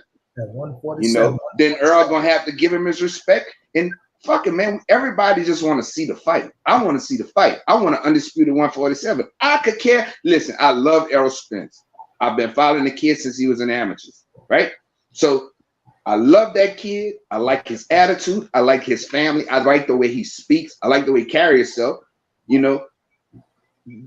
And if he lose, he lose. It's boxing. Fuck it. Fight again. It happens. But yeah. You know what I'm saying? Right? It's just boxing is starting to get so aggravated because we don't get what we want. That's the main thing. The fans don't get what they want. You got all of this bullshit going on now, man. Back in the day, a fighter go up into another motherfucker camp. Money, remember I told you how Jamal Charlo should be able to get the fight with Canelo? Yeah. Huh? You go up on the stage like you're trying to right. You go mush a motherfucker in the face. You embarrass him. If that's the fight you really want. You know, they don't do that no more, bro. And that was the exciting part of boxing. You get to see shit when Muhammad Ali and Frazier was about to fight. Sit down, Joe. Sit down. They on a TV show and start tussling. Man, that was exciting shit. Tussling for real too, coach. Well, when Shannon Briggs went up to Klitschko ass. Boy, when Riddick knocked the fuck out of what's his name on stage? Lennox Lewis. Huh? No, that wasn't Lennox Lewis at the press conference. Shit. He thought he was Muhammad Ali. He had the little square cut and everything. Larry Donald. Okay. Who's that? Yeah, Larry. That was Larry Donald. Riddick and him never fought in pros. I seen. Now talking about Hakeem Rodman. What's Hakeem Rodman? They got the rest with Lennox Lewis. Yeah. Dude, shit get real. Motherfucker want to fight, let's fight. You know, everybody laugh at Let's Go Champ, Shannon Briggs. But you saw how he was harassing the piss off. Yeah, he was to the gym, bro. Did y'all see me knock him off his little, when he knocked him off the little man with the boat? With the boat. Yeah. Come here, little bitch. Come here, little bitch. Come here, little bitch. I said, damn. Dude, that's the kind of shit we don't get that no more. We get everybody, they got their little money floss and got their little gold chains and all this bullshit, and nobody fighting, and nobody talking shit, nobody pushing for nothing, nobody calling the motherfucker a bitch to come out and fight. Stop acting like a hoe. You hiding behind your promoters. You don't see none of that, bro. They do it, coach. It's that bullshit ass social media, man. It's that social media. They call each other a hoe and all that shit behind the keyboard and shit. They don't get it anymore. Then when they get face to face, they say shit to each other. Yeah, they get up and shit. Yep. You know, I love them boys. I love the Charlos, but they talk a lot, don't say nothing. They talk a lot, don't say nothing. I could barely keep up with their conversation. I'm gonna be honest with you. I can't keep up with what the fuck are y'all talking about. The shit y'all be talking about don't make no sense. Y'all motherfuckers need to be calling motherfuckers out. Go to Golovkin and fight. Mush him in the face. You want to fight him? You want to unify the belts? Because if it's up to you, you'll never get unified with that motherfucker at 160 because he ain't gonna never fucking fight you. So you make him fight you. If you will never be undisputed at 160 as long as Golovkin got a belt, because that motherfucker will not fight Jamal Charlo. You can't melt that motherfucking poem on. You can't. I don't care what you do. You can put that bitch in a lava pit and try to pour him on it. That motherfucker will turn out of way. Ain't no way. I said about Jamal Charlo and the damn Brian Cussing. Somebody mute. I think we can echo. Let's have echo. So when they were saying, yeah, and the Brian Cussing when he was like, I will blow his fucking mind. I'm like, bro, you talking about you go blow David Benavidez, man? You go blow what's my man name? Demetrius Andrade, man. I'm like, bro, well, tell us something. Like, fight him and show us that you can do that shit. Fight him and show us that you can do that shit, bro. Like, don't come saying you can knock their ass out and motherfucking. He knows the sports is going down, bro. Talking about you can knock a motherfucker out in 4 to 5 rounds. Prove it to us. Prove it to us and do the shit. I got him winning, but don't be out there saying, well, you know, I'll fuck this kid up and he doing this, he doing that. Well, like Coach said, prove it to us, bro. Prove it to us and do the shit. Yeah. And y'all could motherfuckers say what they want about David Benavidez, bro. I'm gonna tell you right now, that ain't no motherfucking Callum Smith. That ain't no motherfucker. You got Canelo beating him. I got Canelo getting beat, and he gonna beat him, and he gonna beat him bad because of his size, because of his height, because of his hand speed, and that motherfucking punch. And y'all got that little motherfucking Canelo against that bad motherfucker. That's a bad motherfucker. Yeah, believe what I'm telling y'all. And guess the thing I like about David Benavidez more than anything, I like David Benavidez more than I like a bunch of brothers, because that motherfucker is ready to fight at any moment with anybody. That's a fact. So that nigga, man, he popping up like Candyman on your ass. That motherfucker don't give a fuck. You want to fight? Fuck it, let's make it happen. We can fight tomorrow. I'm ready to whoop your ass. And he talk like that. I'm gonna whoop his ass. I love that shit. That's some gangster shit to me. You know what I'm saying? Brother John Craig, thanks so much for the donation, bro. Much love, much appreciate it, bro. I think Coach got to meet. That's Coach, but it's all good shit. They have to deal with it. That's Coach. Yeah, I was just saying, that's a huge part of when you fight somebody like Canelo, man. You can't be showing them all that damn respect, bro. Like, you can't show them all that respect. And that's what I like about David Benavidez is the mental aspect of, man, I don't give a fuck what you done accomplished. I don't care what you done did. You ain't did that shit against me. I'm coming for your head. As far as the Charlos, bro, I'm born and raised. Yeah, I'm born and raised in Dallas, Texas, bro. I rock with all things Texas, and I rock with the Charlos, but I gotta keep it a book, bro. I need them to do some of what Coach is saying, and like they got so much money, bro. Like, get you a PR dude, get you somebody that's gonna snatch your phone, because some of the stuff that they say, man, like it don't vibe with me, bro. Like, if you want these fights, either A, do what Coach is saying, or B, like when you say some shit, when you say you knock somebody out, like Money was saying, bro, go make the fight. Don't say you're gonna knock somebody out in one breath, and then in the very next breath, they ain't shit. You ain't never heard of them. They don't do shit for you. All that shit is hard to follow, bro. And that gives your critics, and that gives people that's already looking for a reason to criticize you, that gives them the ability to have something of validity to say, bro. They actually have something that they can stand on when you move like that. When you start talking about coronavirus vaccines, when you start talking about you ain't fighting nobody that's under the age of 25, when you know damn well David Benavidez was under 25 when you said you would knock his ass out. When you start talking about what has Andrade done, at the end of the day, bro, are they giving you the money that you want to fight? And are you fighting somebody that's going to enhance your legacy? If those answers are yes, you shouldn't give a fuck who you fighting. If you somebody like Jamal Charlo, you should shit. Andrade got a belt. Can you unify with his ass? Then you go fight his ass. Don't say he ain't shit. And if you can do this shit in 4 or 5 rounds, guess what? That means you get to have a quick ass turnaround, because that's an easy night's work. Dust your hands off and go on to the next in the next few months. If it's really that easy for you, I think he needs to take a page out of his brother book, because for what we're saying about Jamal Charlo, to me, Jamal Charlo is the exact opposite. He won't smoke with everybody. He want to fight every single person that's supposed to be a top dog. He ain't scared of losing, as he lost and came right back and wanted to go ahead and get back with Tony Harrison.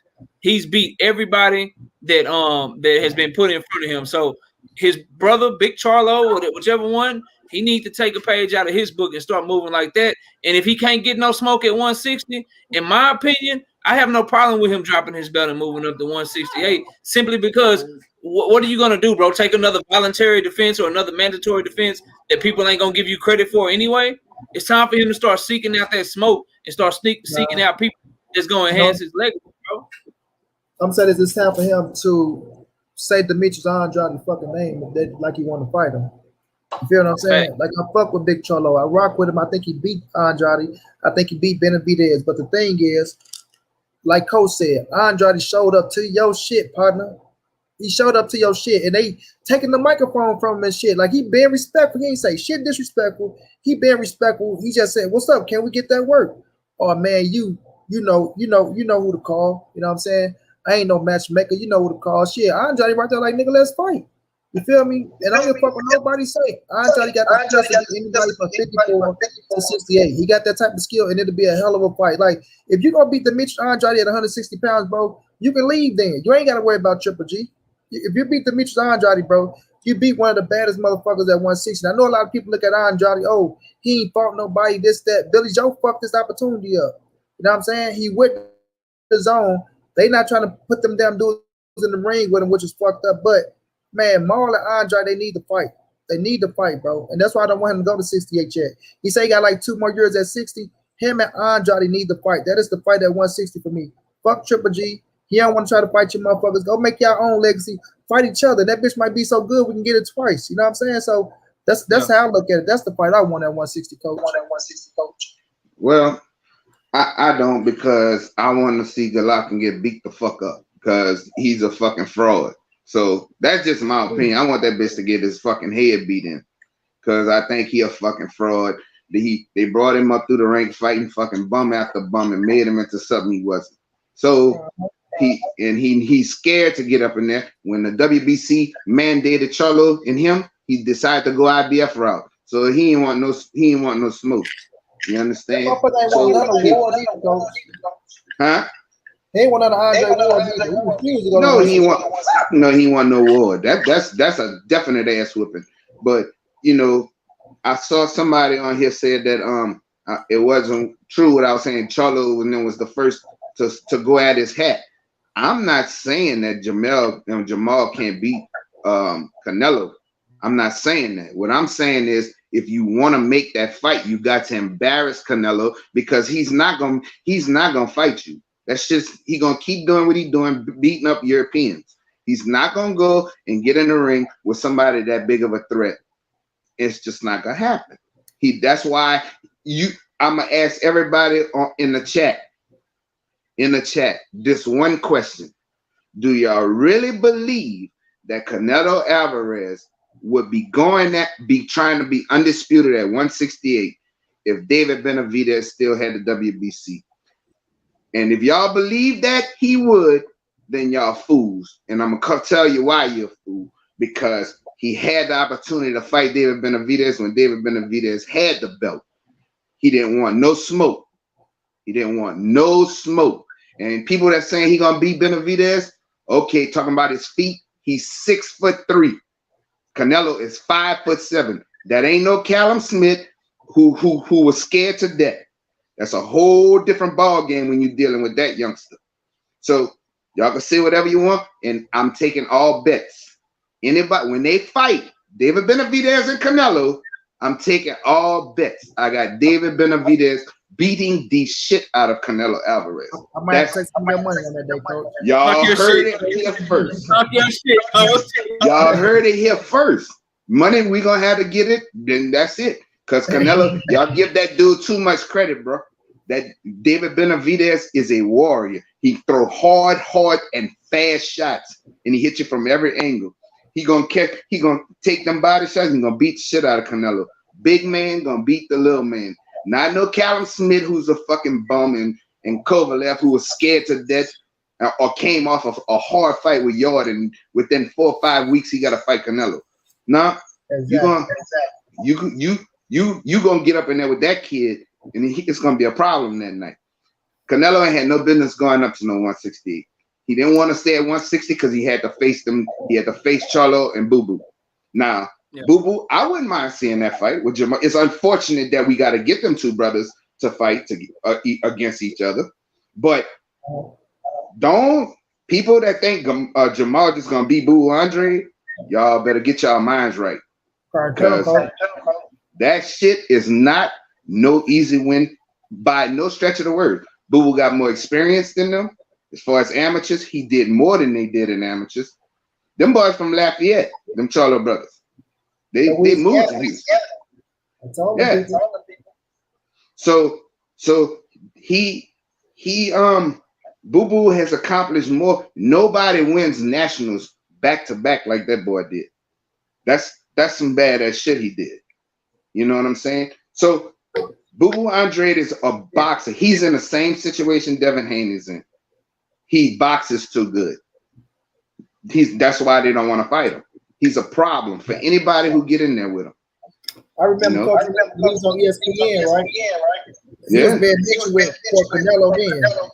Man, my dude Tommy, he was going back and forth because he had Andrade, y'all had Canelo. I knew that they good ass fight, but I always like to mention Andrade, bro. Coming from the Porter way, like I mean, Kenny Porter ain't just go big, you know, but we used to do with them a lot. So, man, Andrade is a bad motherfucker, bro. I always get that respect. I always watch him. You know what I'm saying? And I know he gonna give anybody something. To be real with you, I had him beat Jamel Tulo. When they was for the fight at 154, I had him win. I don't think Charlo he was gonna give him a hell of a fight, but Charlo was boxing in. Charlo wasn't gonna beat Andrade again. I picked him to win, barely, and I really don't know. But I'll give him edge because of how he fight with Barry Jones. But Andrade ain't no fucking joke, bro. That dude, when that dude came out of the Olympics, bro, that dude was. All the promoters want to sign this dude, bro. That dude was that good. The problem he's had is management. He jumped from bad business deal to bad business deal. So that's what happened with him. Now he made the DAZN deal. He got his bread, but it was under the impression that he was gonna get a shot at Canelo Alvarez. You see what I'm saying? And plus, Boo Boo didn't have a lot of options. You know, he was in a bad situation managerially. That's his only flaw. He's had problems with that.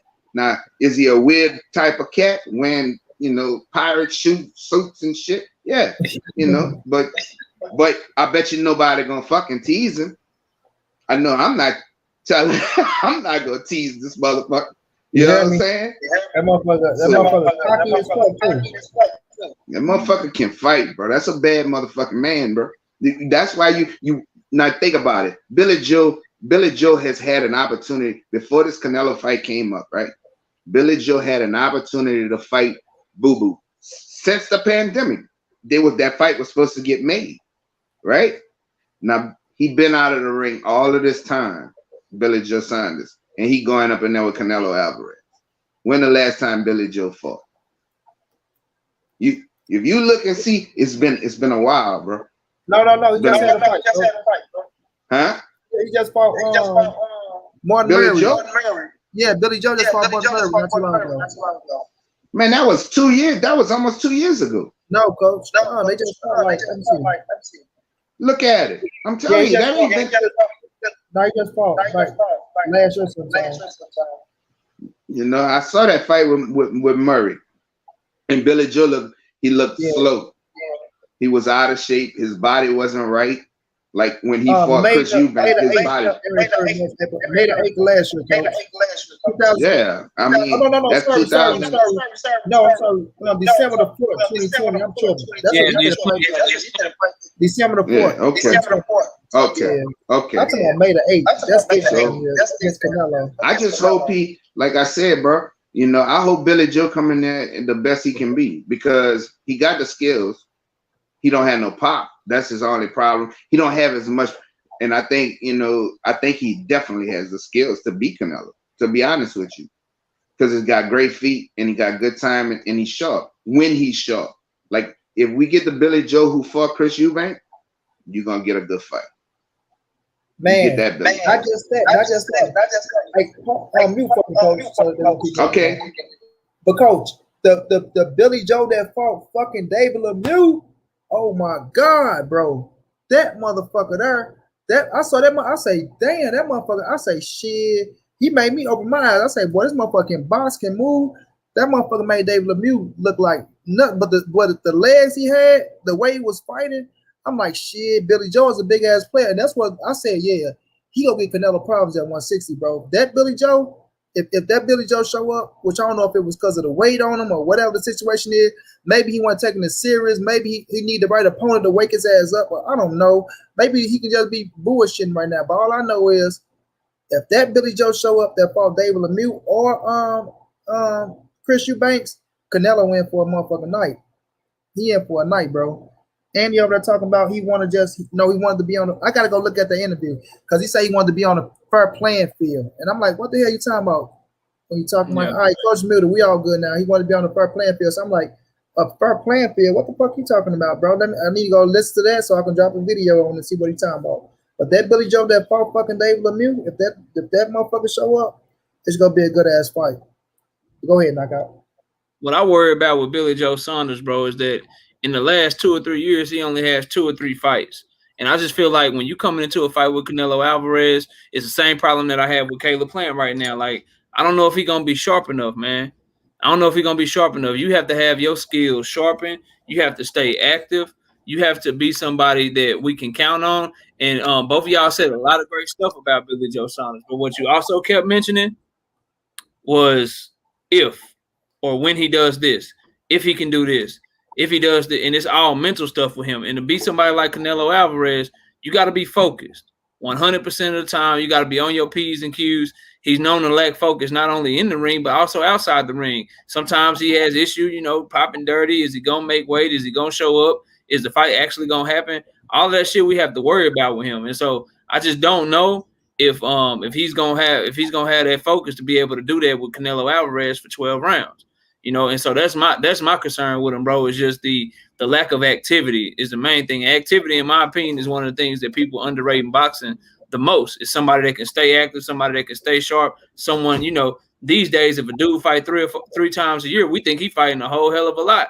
And they didn't used to do that. But nowadays, these guys, they fighting once a year. Some of them fight twice a year at the most. But Billy Joe Saunders, if you go back and look, he fought like once in 2018, once in 2019. He just fought at the end of 2020. And now he's about to step into a fight with Canelo Alvarez. So you going to fight 3 times in 3 years, then hop in there with Canelo, bro? I'm not rocking with it. And then when you look at the resume, not only activity, but who have you fought to get you ready for Canelo Alvarez that even is somewhere close? That's a tough matchup that was able to push you, that was able to bring the best out of you. And so I just think it's too many ifs and too much, when he does this, it's too much of that shit for me to even have any faith in him, bro. I know that Canelo has stayed sharp. For what we say about the Avenue Yielding Room, Canelo fought more times in the last 12 months than Billy Joe Saunders has fought in the last 3 years. And so for all the slack I give Canelo about popping dirty and all of that shit about him not, ducking out on Charlo, ducking out on Andre,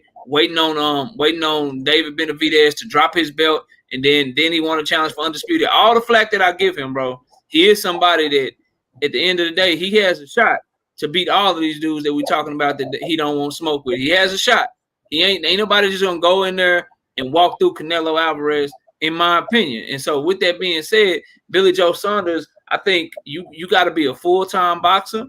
You got to be a full-time fighter. You got to live and breathe fighting when you go in there with somebody like Canelo Alvarez. And to this point in his career, he hasn't done it. And trying to do it over 6 months, just to get ready for Canelo Alvarez, who has been totally dedicated his entire career, I don't see that happening with Billy Joe Saunders. So for me, he just don't have the mental fortitude, the focus, and the activity level and the experience against top competition to do anything with Canelo Alvarez, in my opinion. Go ahead, Coach. We're gonna find out. I think Billy Joe is a dog, to be honest with you. I think he's a dog. I think he's right now he's working his ass off. That's what I think. And those people, we don't like Tyson Fury for what he did, but those people are warriors, and that's the truth. Through history, they've been warriors, and he fight with a lot of those type of people fight with a lot of pride. So you best believe Billy Joe getting his ass ready. He knows what's at stake right now. And remember, Billy Joe got an O. He got an O, bro. People fight harder to keep their O. When they got pride like those type of people, man, it's gonna be It's gonna be interesting. You know, Canelo better catch him early because if they get in the later rounds, Billy Joe gonna outbox him. That's my opinion. That's a good take. Yeah. I'm excited for the fight. Don't get me wrong. I want to see it. Shit, I'm looking forward to it. You know, I give Billy Joe Saunders his credit. And like you said, he probably gonna be a warrior. You know, people like him that do all that stuff when they get inside the ring, though, bro. It's a lot of pride in all the shit that they talk, all that weird shit they do, all that shit that they talk. They don't want to be made to look like a fool. So I feel exactly what you're saying with that. I just don't like the one person that we saw beat Canelo Alvarez. Obviously, Floyd Mayweather is special. He's highly gifted, one of the most gifted boxers of all time, but he's also live and breathe the sport.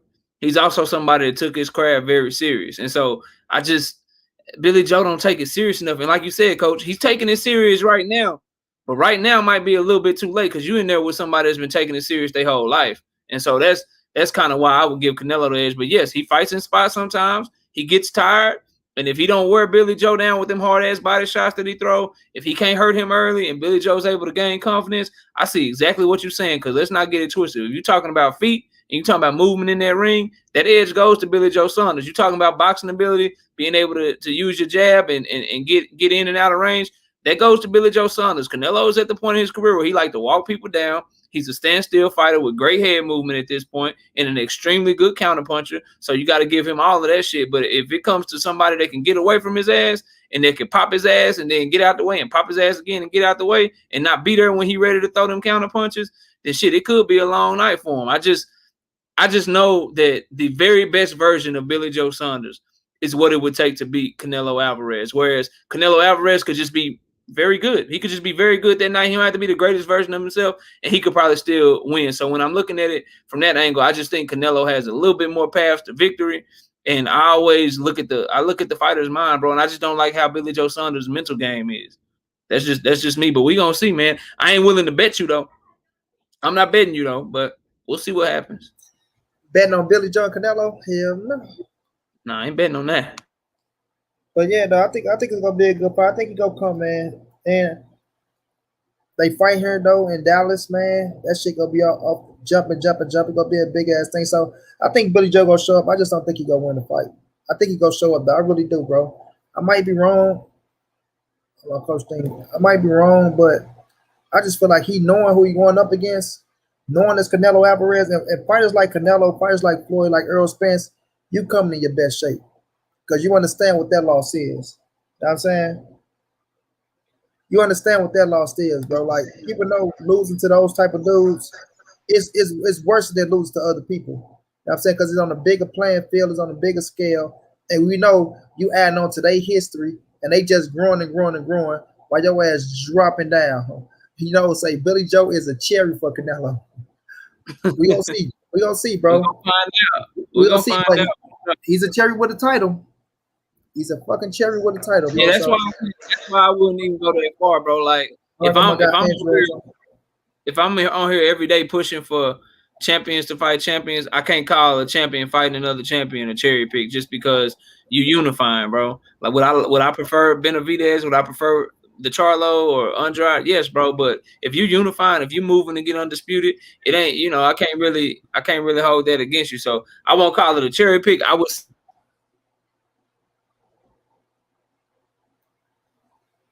You went on mute, knockout. I was just saying between Billy Joe Saunders and Caleb Plant, I will say Billy Joe Saunders is the easier route, in my opinion, of people to challenge Canelo Alvarez. So I will say that. I just wouldn't call it a cherry pick though, because he's a champion. Yeah. I'm not calling him a cherry pick at all. Billy Joe can fight, bro. So no, I feel you. I'm not. I ain't no cherry. That's not a cherry pick to me. You know what I'm saying? And you know, like, but if people think, like I said earlier, that Canelo would have went after the Undisputed if David Benavidez still had the WBC, wasn't gonna happen, bro. I don't see it because he had ample opportunity to fight that kid, you know. So I don't see that. I think he just when the opportunity presented itself, that idea popped in his mind. You know what? I can become undisputed now. I can get all the 168 belts and be the first one to ever do it. But when Benavidez had that belt, he wasn't looking to fight that kid, man. He wasn't. And like I told Money on a few shows back, they penalized David Benavidez 3 times, bro, for 1 infraction. You know, they penalized him 3 times. You know what I'm saying, Knockout? You know what the 3 times was? Nah, tell me. Walk me through it. They penalized him 3 times. He lost his belt on the scale, right? Yeah. That's the punishment for losing your belt, right? Number 2, they let Canelo Alvarez fight for his belt against somebody who they knew he could beat. Oh, you saying David Benavidez? Right? Oh, yeah. You talking about David Benavidez? He's been punished 3 times. So that's 2 punishments for 1 infraction. And then the third thing they did him, they let Yildirim fight for his title. That's 3 punishments. You wouldn't let David Benavidez fight Canelo for the again. You know, hey man, while having David Benavidez ranked number 1 above Yildirim. Yildirim still got bumped to the mandatory over him. That shit was crazy, yeah. Yeah, they always do a bit. Like I said that shit, bro. Like, how can you script him for his title, put it on the line when Canelo fit to fight this man for the WBA Super? He is a champion. You know what I'm saying? That man was a champion. So okay, he already got a title, but they was in cahoots because they want to make this motherfucker. And I rock with Canelo, but they want to make this motherfucker the first Mexican undisputed champion at 168. That's why that boy did that. Suleiman. That's why he did that. Put that man scrap on the line. You know what I'm saying? If that's the case, you let number 1 and number 2 fight for that title. You let Anthony Dirrell, you know, get a shot at somebody, or the fight that Anthony Dirrell fought with the guy, you put that title on the line for those type of dudes. You know what I'm saying?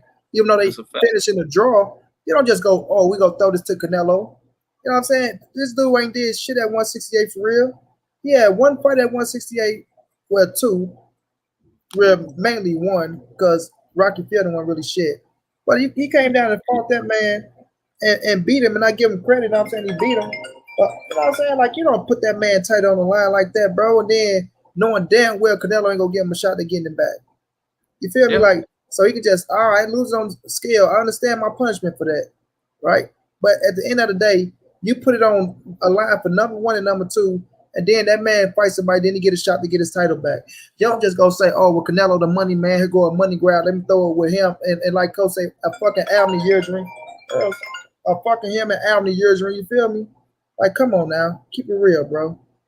Yeah, and if you want to know, like Mauricio Suleiman's, his fucking motives and his agenda, bro, it's all clear. Just look at the franchise champions. Just look at who's been showed the most favoritism. You got Canelo Alvarez, obviously. The franchise belt is called the Canelo belt because they created it just for him to duck out on Charlo. And then you got Vasily Lomachenko, Teofimo Lopez, and now Juan Estrada. 3 or 4 of those guys, or 75% of those guys, however you want to look at it, are Mexican-born fighters, bro. Or not Mexican-born fighters. They're Hispanic, bro. They're Latino. So that's the agenda that he's pushing. And then obviously Vasily Lomachenko want him to be the face of boxing. That's the agenda that Mauricio Suleiman is pushing. Meanwhile, you got Deontay Wilder that was a WBC champion for a long-ass time. You got Gary Russell Jr., who right now is the longest reigning champion. Neither one of those guys get franchised. And at the very least, while Teofimo Lopez might be a bigger name than Gary Russell Jr., I know Gary Russell Jr. is a bigger name and more well-known than Juan Estrada. That's taking nothing from Juan Estrada, but just more people know Gary Russell Jr., bro. And then you look at Deontay Wilder, he's bigger than all of them. Never even got discussed of being franchised. So we all know the play for Mauricio Suleiman is to push his Hispanic fighters that he wants to be the face of his organization. He wants to be the face of his sanctioning body. And that's how he's moving, bro. So I don't have any respect for it. I just see the play and, you know, I accept it for what it is. And like Coach been saying, like, bro, like David Benavidez, he didn't deserve to be treated like that. At the very least, you leave the belt vacant. Canelo, you go ahead and go up there. You fight for the WBA belt, and then you let David Benavidez try to get his belt back, bro. You put a vacant belt on the line to go along with Callum Smith's WBA title, like, bro, you making it clear what you really want to do.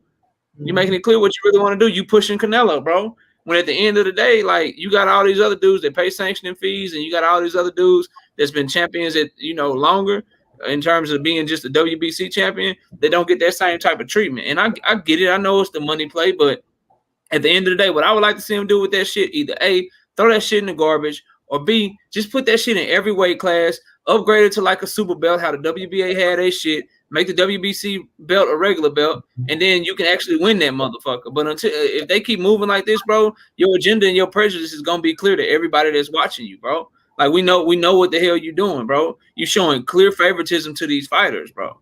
Clear favoritism to these fighters, and that shit ain't right, bro. That shit ain't right, and I don't rock with it whatsoever, and I never will rock with it because you letting these garbage, like you said, bro. yeah, bro, you letting these dudes pussyfoot around that shit, bro. You letting these dudes get out of tough fights, and when in reality, if you really talking about making money, like David Benavidez and Canelo Alvarez, that'll be a way bigger fight than Callum Smith and Canelo Alvarez. But they just don't want their favorite fighters challenged, bro.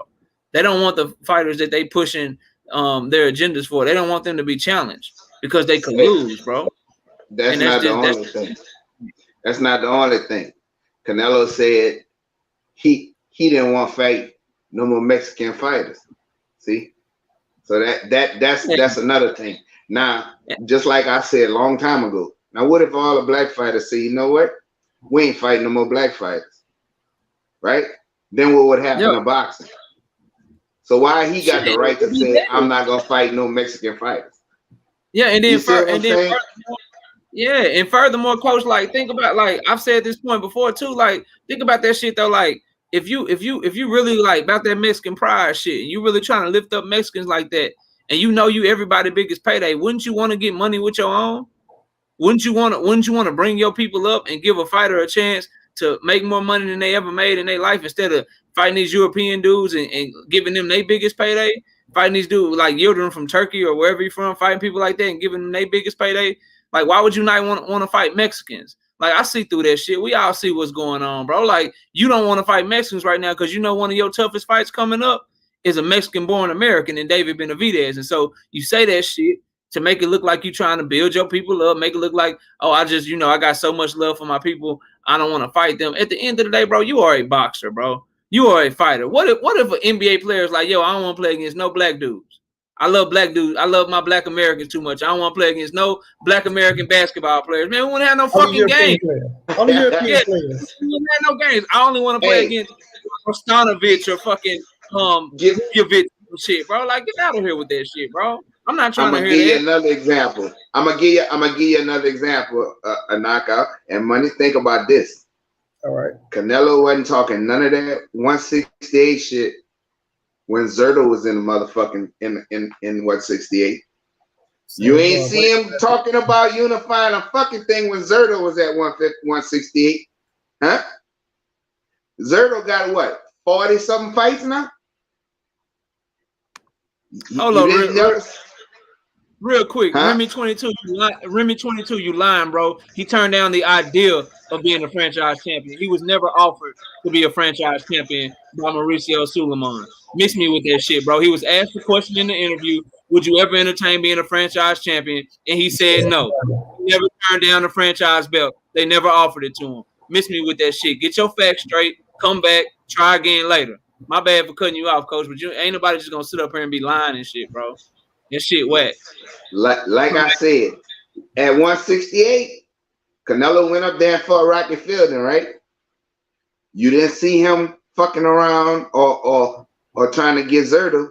You see he didn't fuck with Zerto. Now Zerto had to move up because Zerto couldn't get the fights he wanted. Now he had 175. I think Zerto and Benavidez would be a fucking awesome fight. Man, that shit is fire, coach. That shit would be fire. Go ahead, coach. I'm sorry. Zerto and Benavidez. Oh my god. But just think about that. That would be one hell of a fight. Now Zerto would have moved up to 170. You didn't hear Canelo. I think coach cut out, bro. Real quick, while he getting his shit back together, I just put that link in there, Remy 22. There's the interview right there, bro. So you can get your shit together. Go troll somewhere else, bro. It's facts over here. It's opinions, but it's opinions based off of facts. So go somewhere else with that shit, bro. Ain't nobody trying to hear that bullshit you talking about, man. These trolls, money, they be coming in reckless, don't know what the hell they talking about, bro.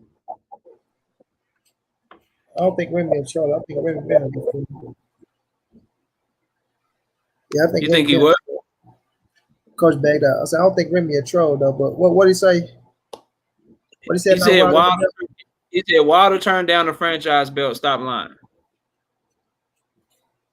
Wilder turned down the franchise belt. Show us where he turned down the franchise. Well, first, like you said, show us where he was offered the franchise belt. Because I remember what Knockout talking about. He already said, I don't want nothing to do with that piece of shit ass franchise title. He want to fight everybody. He want his mandatories. He want to fight those dudes.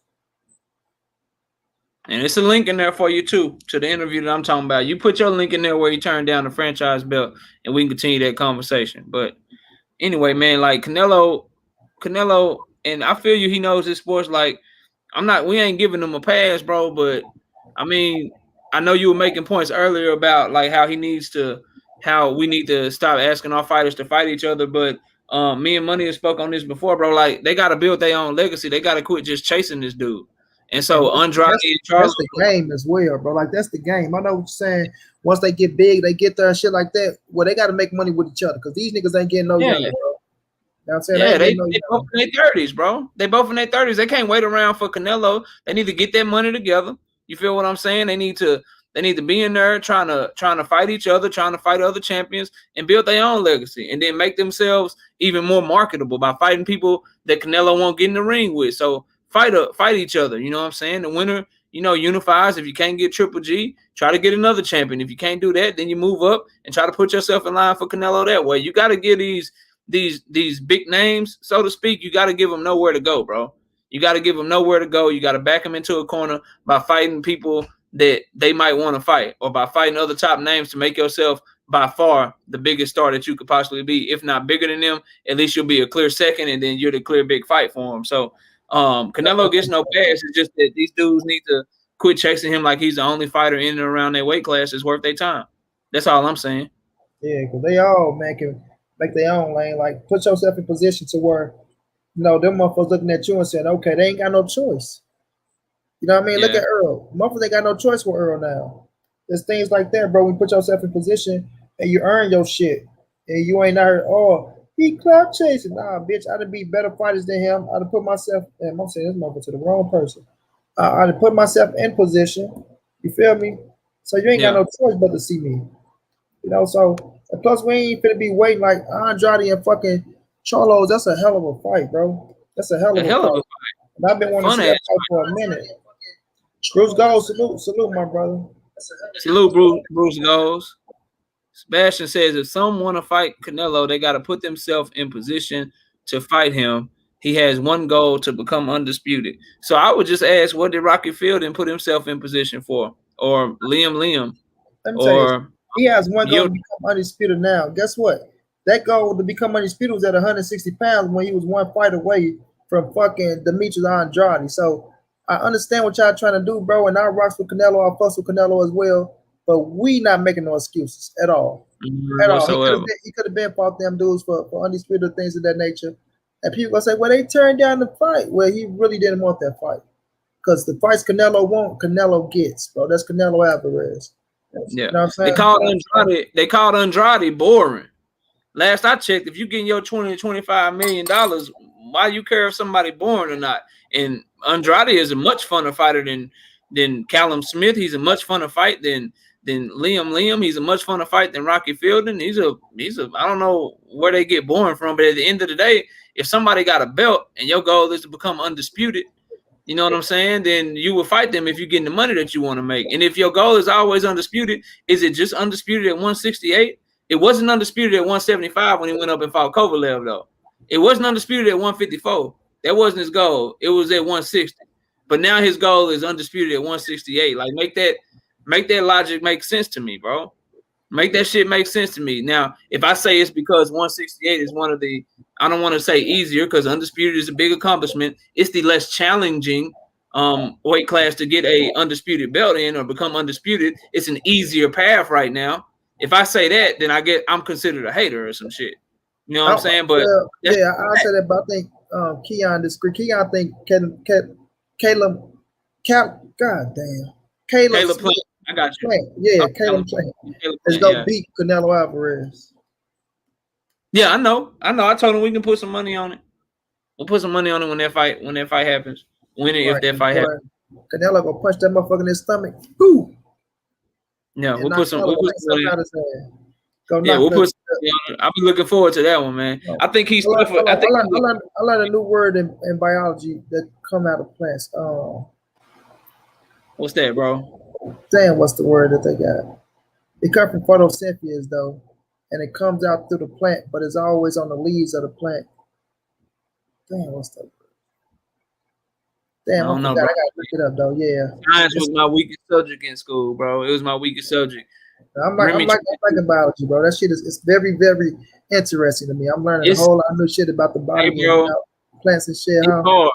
It's hard, bro. I ain't gonna lie. Yeah. I passed that shit in college based off of just having, cheating off, having somebody help me out, bro. I couldn't do that shit, bro. Yeah, I was I was better at math, bro. Math was my shit. Oh, But I hate science, math. Man, math took my motherfucker 4.0 to a fucking 3.9. what you taking algebra? Or what you taking? Nah, not algebra, bro. Fucking is the after geometry is it trigonometry? Ooh, yeah, fuck that shit. Yeah, trigonometry, man.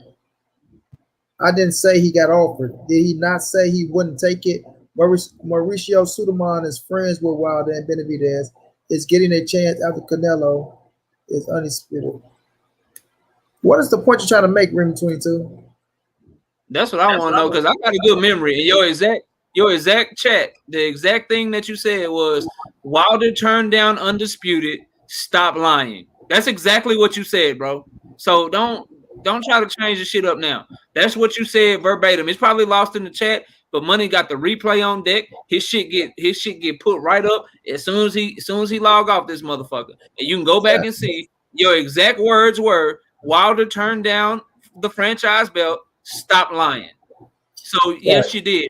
Yeah, you insinuated that he got off that motherfucker when you wrote your statement like that. Either learn how to use the English language better and type better and make yourself more clear, or stop trying to change shit up, bro, because you got called out on it. You did say that shit, bro. You did. And it's okay. Biology after school. We like fuck that shit. But let's move on to this last topic because I ain't gonna hold you boys that much longer. Do you, bro? Deontay Wilder and Dillian White. Do y'all want to see that fight and how y'all think that fight plays out? I think Coach Yes, I want to see the fight because I want to see Deontay Wilder starch the shit out of Dillian White. For those of y'all that follow my channel, yes, I picked Dillian White to beat Povetkin because I gotta have take integrity, and that's what I thought was gonna happen, and I was proved right. With that being said, I can't stand shit about Dillian White, bro. Ever since he was up there with Barry Hearn and Barry Hearn was making them damn slave jokes and he was sitting up there laughing, keying and shit, I can't rock with that shit. That's why I fuck with somebody like a Derek Chisora, bro. Somebody that would have been up there, and if he ain't hit Barry Hearn, he would at least flip the fucking chair or something.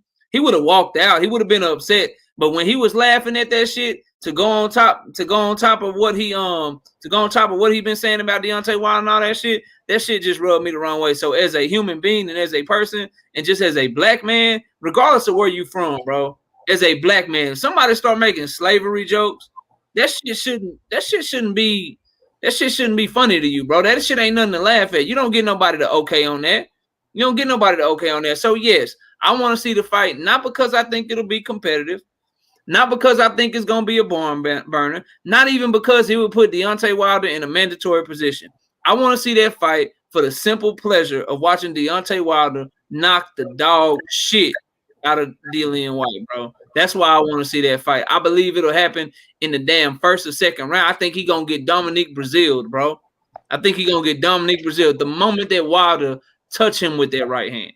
The moment he touch him with that right hand, Dillian White is going to take a nap, bro. He's going to sleep. He's getting starched. So, yes, my answer is hell yes, hell yes, hell yes. Show me that fight so I can watch Dillian White get knocked the hell out again, bro. I want to see that shit. Mm-hmm. What about you, Coach? Deontay Wilder, Dillian White. You want to see it, and what you think happened, Coach? I'm feeling just like knockout feeling. I want that motherfucker to stretch him. I ain't gonna lie to you, bro. I want to see that fight. I want him to fucking knock that motherfucker out the ring, out the arena. I'm serious, dog. I want to see that motherfucker get his ass whipped. I don't like that dude at all. I don't know why. It's the shit that he say. You know, I just want Wilder to fuck him up. You done, Coach?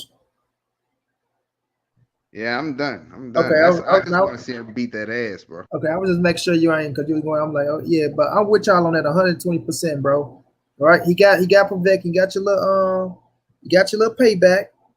Kudos for you. Clap, clap. I wanted Pavek to knock your motherfucking ass out again. I ain't gonna lie. I had you winning the fight. You know what I'm saying? I know you gonna win the fight, but I was pulling for Pavek to sleep your ass again because that would have been an ultimate, just the ultimate fuck up for him. Like his mind would have been fucked over if Pavek would have knocked his ass out again. Wasn't no coming back from it. It wouldn't have been no fluke. You know, he caught me, right? I mean, Eddie, can we get a third fight? Eddie, can we get a third fight? I feel like I wasn't myself. I didn't have my steroids, right? Eddie, you said I couldn't use my steroids, right? Beyonce Wilder, he's laughing at me. So I wish, man, look, I want them to make this fight happen, bro. But first, I want Wilder to set himself up with Tyson Fury. Tyson Fury can get a tune-up fight, but he got to fight me before Anthony Joshua. You feel me? I just want him to fight Tyson Fury before Anthony Joshua because I know for a fact, bro, if Tyson Fury was to beat Anthony Joshua, and let's just say beat him twice, he's not going to fight Wilder. Not at all. It's too much money to put in his account. He going to end up dropping the titles, right? Or end up getting franchised, like my man says. End up getting franchised, but more than likely, he's going to drop them titles, bro, and he ain't going to want no part of Deontay Wilder. But I hope in mediation, they say you got to fight him or you got to forfeit your whole motherfucking purse or some shit. Just go force his ass to get into that ring.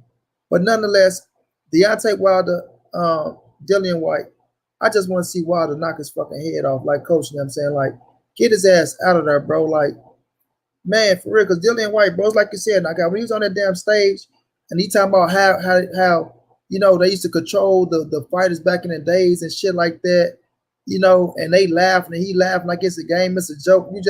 He they little whipping boy up there and shit, kissing their ass to get fights and shit. Like, I couldn't respect that shit. No respect at all, bro. You being a black man up on the stage, knowing exactly what they talking about. You know what I'm saying? You knowing exactly what they talking about, and you letting them make a mockery of your silly ass, and you one of the fighters that they talking about. You laughing and joking like it's a game.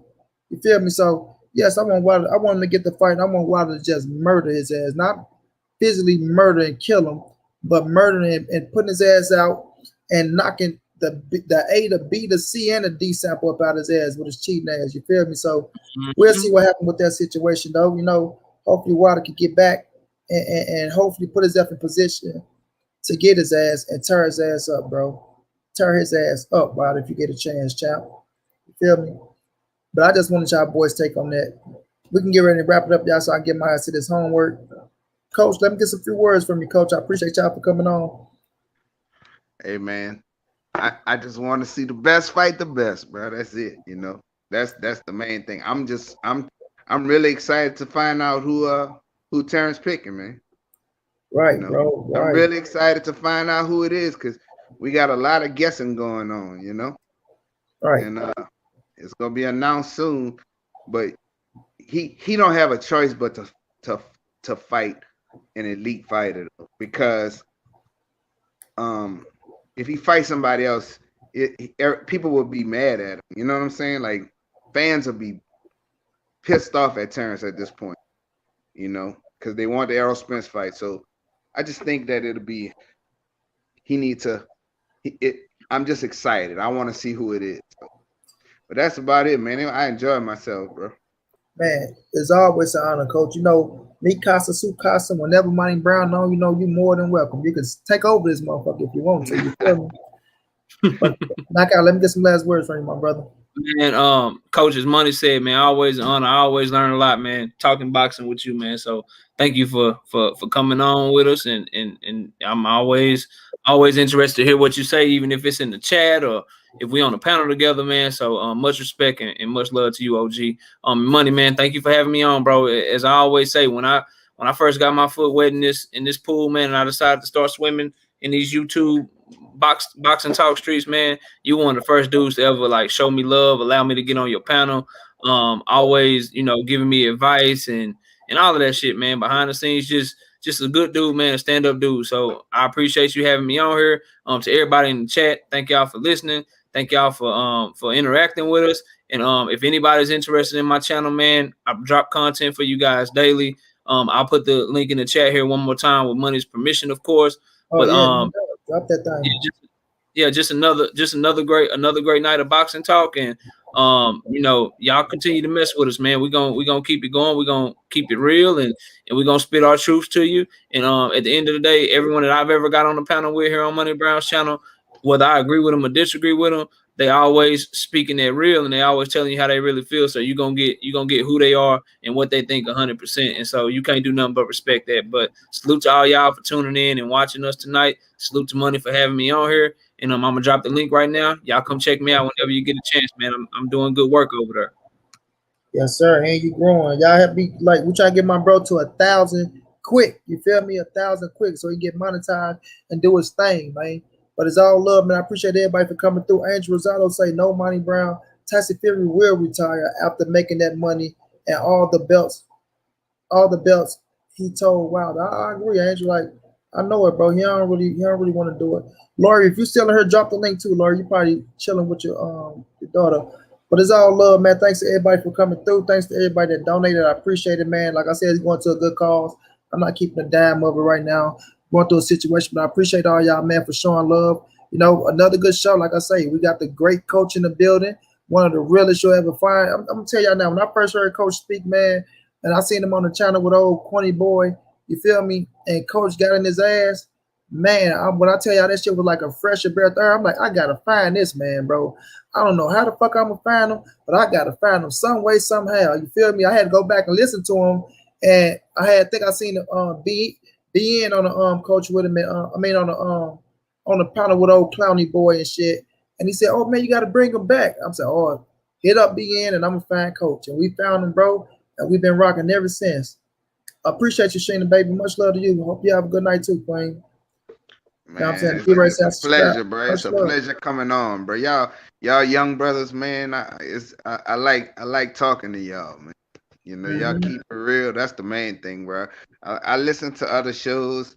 Some people got nuances and shit that I don't like. You know what I'm saying? But you know, y'all always been straight, bro. And that's why I like coming on your show, bro. I have a good time, man. I love people who love boxing. You know what I'm saying? You could agree to disagree because I disagree with some stuff. You know, and my biggest thing is I believe in putting your money where your mouth is. That's, you know what I'm saying? When we disagree, we can say, "Hey, nigga, what's up? Want to bet? Saturday." That's it. That's a fact, Coach. So that's a fact. You know, that's some good shit, bro. You know, you meet. I done met some new friends, man. You know? Yes, sir. Like, always, Coach. Always. Whenever y'all coming to NO, bro, we gotta hook up, man. Man, I'm telling you, I'm coming down there, bro. I'm coming. Trust me when I tell you, Coach. Just give me a little time. I'll be there. I'll be there. We travel, so I'll be there, bro. I'll let you know too. And BN got the restaurant down there, so we can go eat. Oh man, so yeah. You got a restaurant and bar, man. It's nice too, man. Oh man, I'm a foodie, bro. You can tell me the name of it. Yeah, man, I'm a foodie, bro. I'll come. Any good food, especially New Orleans, y'all got. Boy, y'all got some. Y'all got good ass ever food since out I there, was little though, bro, I've been infatuated with New Orleans, bro. I'm talking about from the talk, from No Limit to motherfucking Cash Money, right, to Soldier Slim. Like, look, everything about New Orleans, bro, I fuck with. When Master P came out with I'm Bowdy, bro, like I wanted to be see Murder so fucking bad, right? But the Family Jersey, when they talk about the Popeye's chicken, bro, like everything about New Orleans, bro, I love and I still love, especially the women, right? So it's like everything about New Orleans, bro, the bounce music, the dance, Mamma Mia. I swear, bro, everything about New Orleans, bro. I swear, like, if I could have been from any other place, the St. Louis would have been New Orleans. That's it. Like, I really want to be from New Orleans, bro. That was my shit when I was little. Man, my homeboy, man, rest his soul, bro. He used to take all of No Limit shit and put it on our books in middle school. So over the little Chopper Keeper, So it's like you got a whole fucking New Orleans chopper keeping me and him, bro. Like, man, that shit would be so fun, dog. But I'm damn sure coming to New Orleans, bro. And it fucked me up when Katrina hit too, because I'm like, damn, I thought that motherfucker will never get back right, but it came back, bro. And Man, I lost 2 houses in Katrina. man, you lost any family? No family. Nah. Okay, man, that was one of the We saddest things I ever evacuated, but seen. I had 2 houses, bro. I lost. I was like, God, Right. no. Because Damn, man, I never, yeah, but I that never shit. got this like out. Like, how we living in this country? We supposed to be the biggest country, and we went through a situation like that, bro. Like, what's her name? Jane Grey. I forgot her name. Jane Grey, the white lady. She broke it down perfectly on how they just that shit. They just what's the word? Um, damn, what's the word when you just leave something stranded and banded? Shit, they neglected it. Neglected. That's the word right there. They just neglected New Orleans, bro. Like they knew that was gonna happen. They knew the leverage was gonna break, bro, and they ain't give a fuck about it, dog. They ain't give a fuck about it. They let that shit happen. Real, Yeah, they bro. did. But I was just gonna say, Cole, man, I hate that you lost those 2 houses, but it's a blessing that you ain't lose no family, man. Because houses at the end of the day, they can be rebuilt. You can't replace your loved ones. So man, I'm glad you came out of that. We true story. I went to school in Jackson, Mississippi, and we actually our coach made us, because I played basketball in college. Our coach made us come down there, and because I had a teammate from New Orleans, we had to go down there and we helped like clean his house, help get build his stuff back up, and we all went down there for like a week, man, and it was just crazy to see. Like, it was such a bad situation. Like, all the way in Jackson, Mississippi, we didn't even have any power. You know what I'm saying? We didn't have no power. We were all living in the gym because the gym was on. J-State? No, I went to Mississippi College. Okay. Mississippi College. Yeah, right there in Clinton, Mississippi. Right by, I know where it is.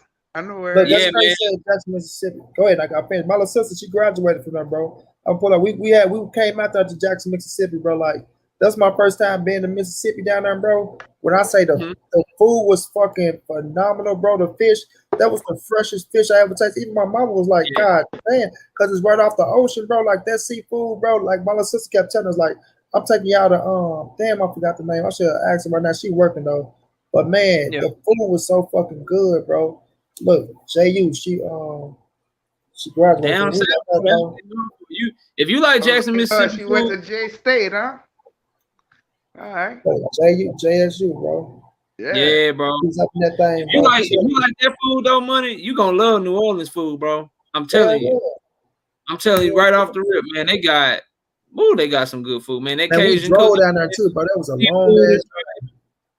Everything fire out there in New Orleans. Them what they call them, Coach? Them a beignet. Yeah, it's called a beignet. Yeah, What's man, that? fire. What's it's that? like it's a donut, bro. It's a donut. But it's like airy and shit. Like, it's like, I can talk about food all day. I know you gotta go, bro. But it's like airy and shit, bro. You bite into it, it's like biting into like a sweet ass pillow or some shit. Like, it's fire, bro. That shit is fire. Yeah, that's that Cafe Du Monde. Bruce gonna say nothing like New England food though. New England seafood. He said New England seafood, yeah. I heard it's fresh. They fresh, but they don't season their food like we season our food. Right. Up there on the East Coast, they got good fresh fish, no doubt. But we right on the Gulf. We got all kind of fish. We get all kind of fish just like they do. You know, so you know it's about to have me tomorrow, bro. You about to have? I'm going to get some crawfish, man. Really? Going up here to get some crawfish. Yes, man. I have to now. Yeah, I'm going to visit my people this weekend. We got a big crawfish ball out there. So that's how they do it. My little sister, she's trying to get me to get some of that crawfish. I ain't too big on crawfish like that because I can't do the shit, crack it open and all that shit. I hate to have somebody even the crab legs. I hate to have somebody have to crack it open. Like I said, if I eat the crab legs, it's got to be the big ass giant crab legs, not just give me the little crab meat. Like, give me the big motherfucker so I can at least, you know what I'm saying, have a lot of meat. For real, bro. And you don't want nobody trying to feed you and shit all the time. The little shit, the shit like that, because I can't open it. The crab legs and the crawfish. But yeah, though, man, we can go all day with this shit, but we gotta get up. I appreciate y'all, man. Hey, Coach, beer tomorrow, Coach. I got Blu-ray for you. I got him because of you. I said I'm gonna get Blu-ray on this thing. We're gonna holler them, talking about Devin Haney, and even we gonna put Maurice Hook in there. They in Dallas. Let's see if he can, work with Mo, get his ass a little stronger, things like that. So we gonna chop it up with Blu-ray tomorrow, y'all. Y'all come through, show your boys some love, man. I will do that, brother. Yes, sir. I'm Yes, be sir. here in the chat, bro. Y'all That's have a gonna be a good night, good brother. one, bro. Man, you can jump on if you want to knock out. But I I'll appreciate be here. everybody, man. Y'all know what it is. This your boy Manny. This the NSBC moving everybody safe in these streets. Hit the thumbs up, subscribe to the channel. You want to donate? OG Money on Cash App. TreyAfter52@gmail.com on PayPal. If you can't, just tell a friend, hit the subscribe button, like, comment, share the video. Y'all know how your boy get down, man. Big dog status. Appreciate y'all, man. To everybody who donated, it's all love. Much appreciated, fam. Shannon, you have a good night, Queen.